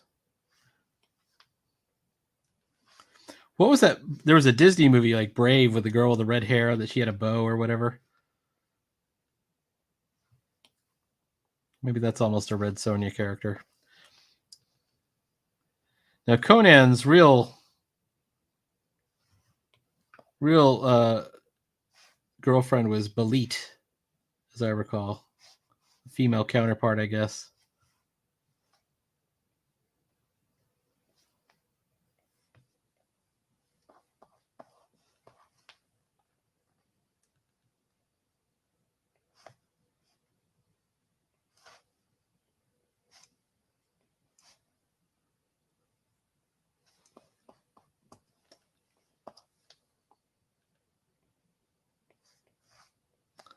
All right, I got to figure out what to do.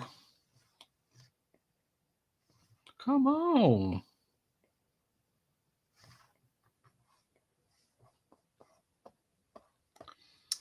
Maybe I can do some more foregrounding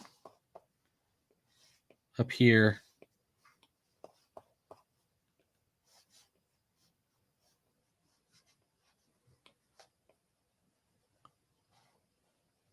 Oops. There's a really cool effect,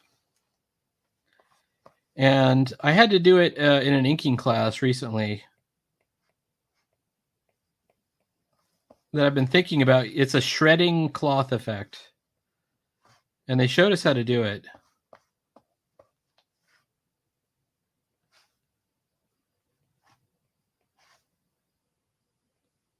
But they only showed us how to ink it. They didn't show us how to draw it. I'm reverse engineering it, though. So here's how it works.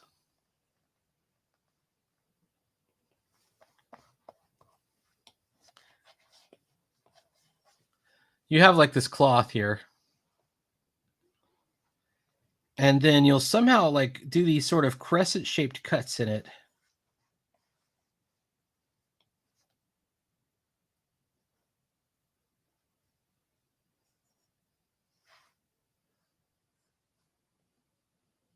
And you do a lot of them.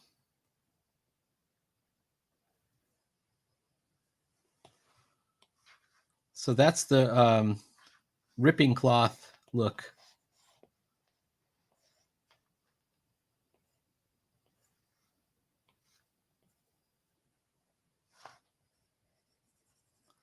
And they use this for like Batman's cape shredding and all kinds of different things.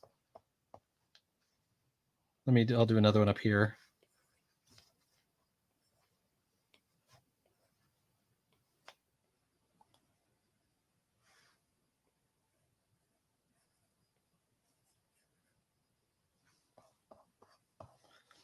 And I was thinking of doing something like that over here in the corner. You know, maybe some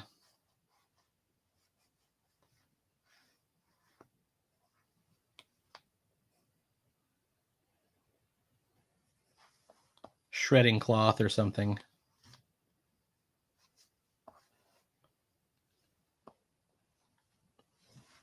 fact, actually, this looks okay. Like, maybe I can take this whole thing and just sort of.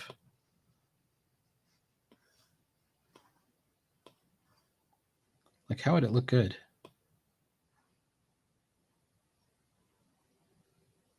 I'm not sure it would look good.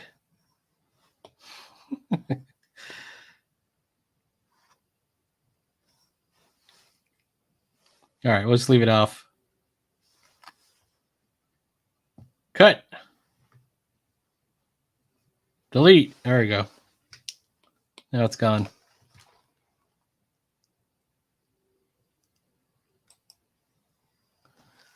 Line spacing and building up tone of vote. That is a great way to get started. Working on my line control. Are you doing it digitally, or are you going with the pen and ink, the real ink route?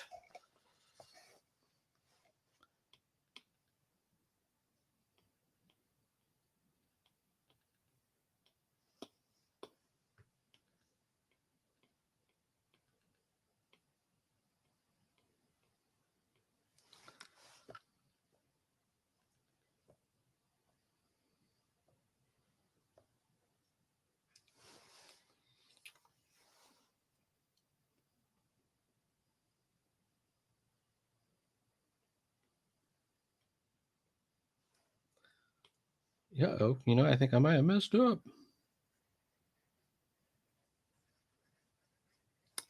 Not a lot, though.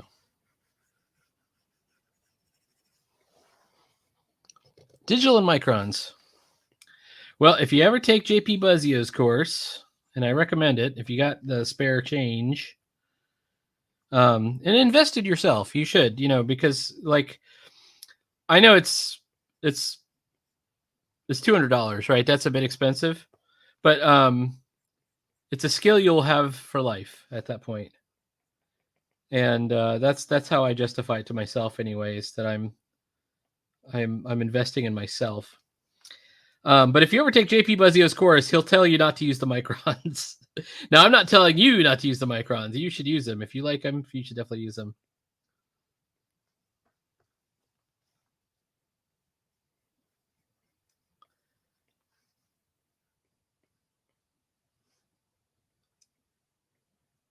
But he will. He's trying to get you. Actually, he will actually try and get you to use the brush the whole time. On a real G pen. But how about a nib pen? Yeah, just like a nib pen. The nib holder. One of these guys. There's mine. This is called the slider. It's got this side is the mapping nib, and then this side is my I call it a spoon nib, but I think Evan told me it's called something else. I might have the name wrong.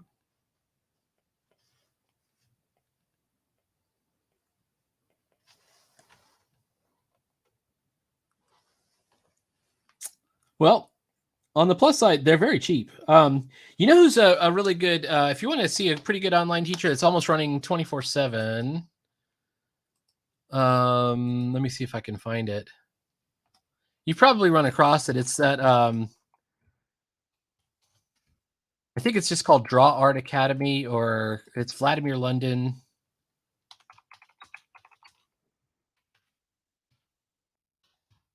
This dude.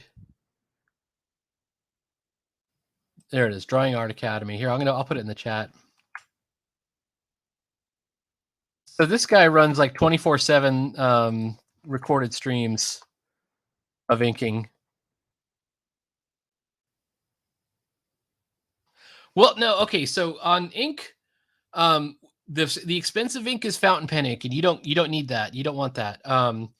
If you go on Jet Pens and just get plain old Kuretake dip pen ink, you will be much happier. It's not that expensive, and it always looks pretty good. And you don't have to be a connoisseur of ink or anything like that. That's what the plain what the pros use, I guess. What's going on there? Maybe there's an alembic or something, or a potion bottle, potion flask.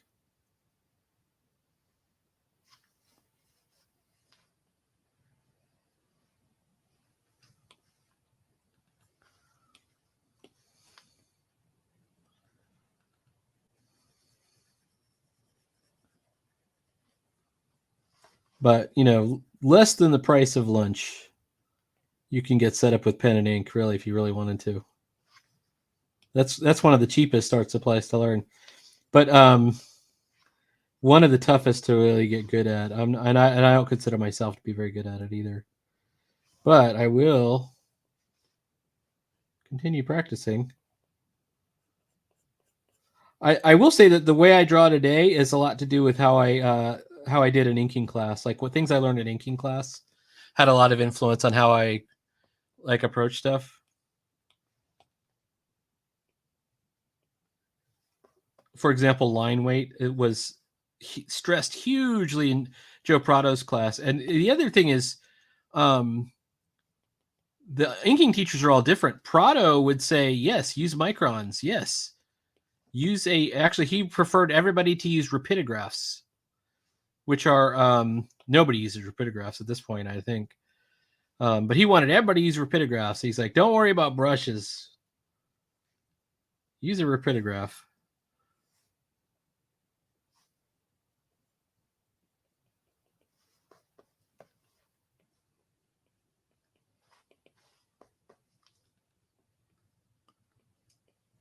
And that's what he did. He always used he used a oh, what was it? The technical pen, the 0.35 and the 0.50.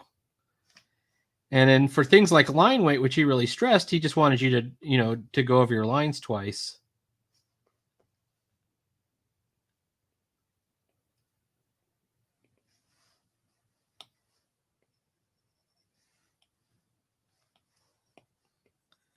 But, oh, come on.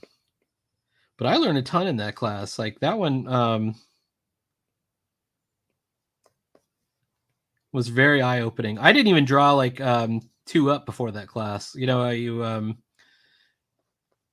you draw usually on a larger piece of paper. I was not at that point yet. I didn't know about that.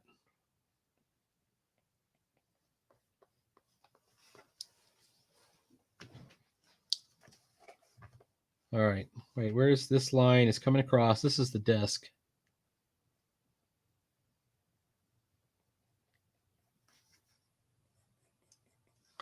I almost want to do like see if I can do that little shredding effect.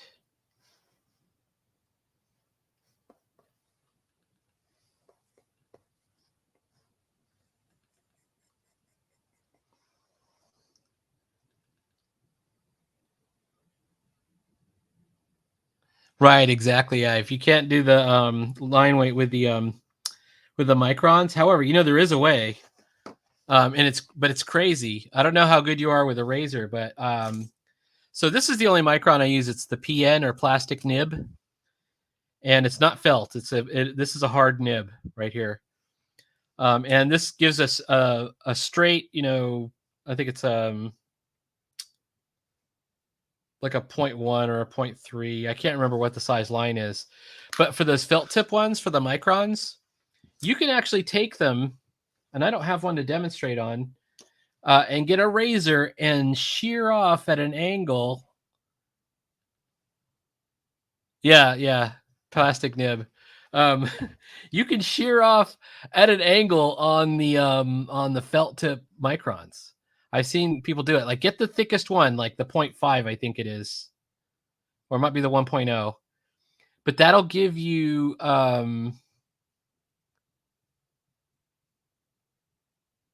I know, right? That's the thing. See, I wouldn't do it either. I wouldn't actually do it. But I've seen people do it. And they will like very carefully cut it just to get some line weight. I'm like, just get a nib pen.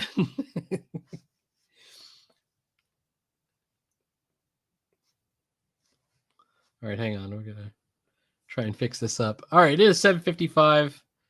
I've been monopolizing your time enough.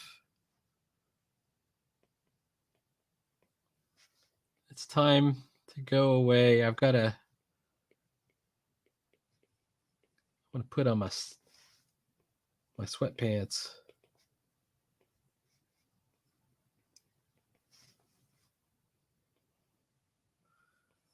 Thank you so much for tuning in. I got a lot done.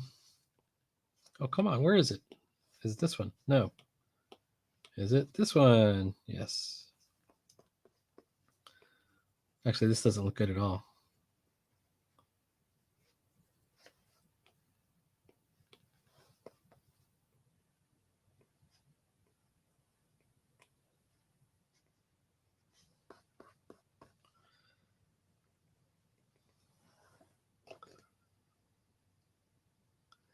Yes, definitely. You're correct. You're right about this. Definitely get a set of ribs and prop rank. All right, yes, we'll have the update video later, and then the other pictures. I'll just show you real quick. The other ones is going to be a witch and 2 ogres, and then the other one after that is these 2 guys approaching a tower. So you remember this whole book is like tarot card themed. Oh, look how messy it looks right now. But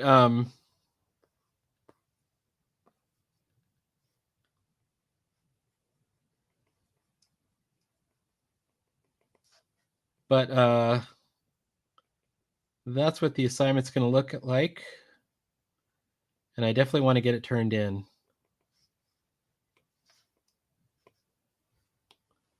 Maybe I should put him in a helmet. Hang on. Real quick.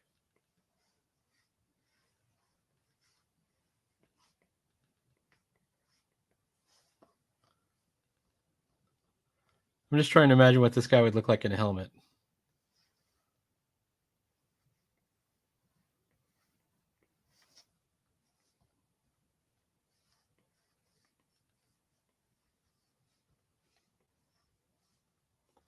Nope. I'm not thinking.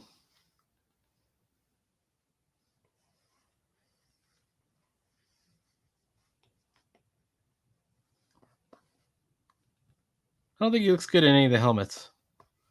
But he might change his haircut up a little bit. All right.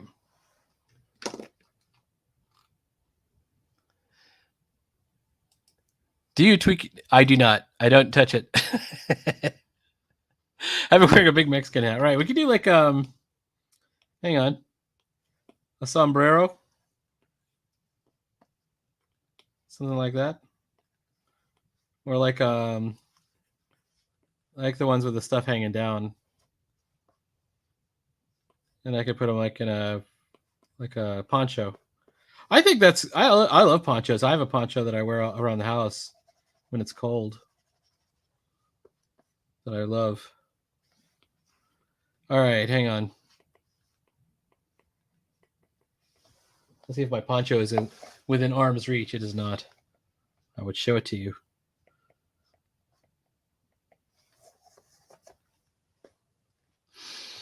All right, we might change that guy, but anyways, it is 7:59 or almost. Yeah, now we need the guitar. Yeah, absolutely. All right, please like, follow, and subscribe. There will always be more comics every day and more drawing and stuff. I want to get back to finishing Corbeau. I know it's slowed down. It's quite slow. But as soon as the sooner I get the paid work out of the way, the sooner everything else can progress. So you too. Thanks so much for tuning in, hanging out. I always appreciate talking to you. All right. Talk to you later.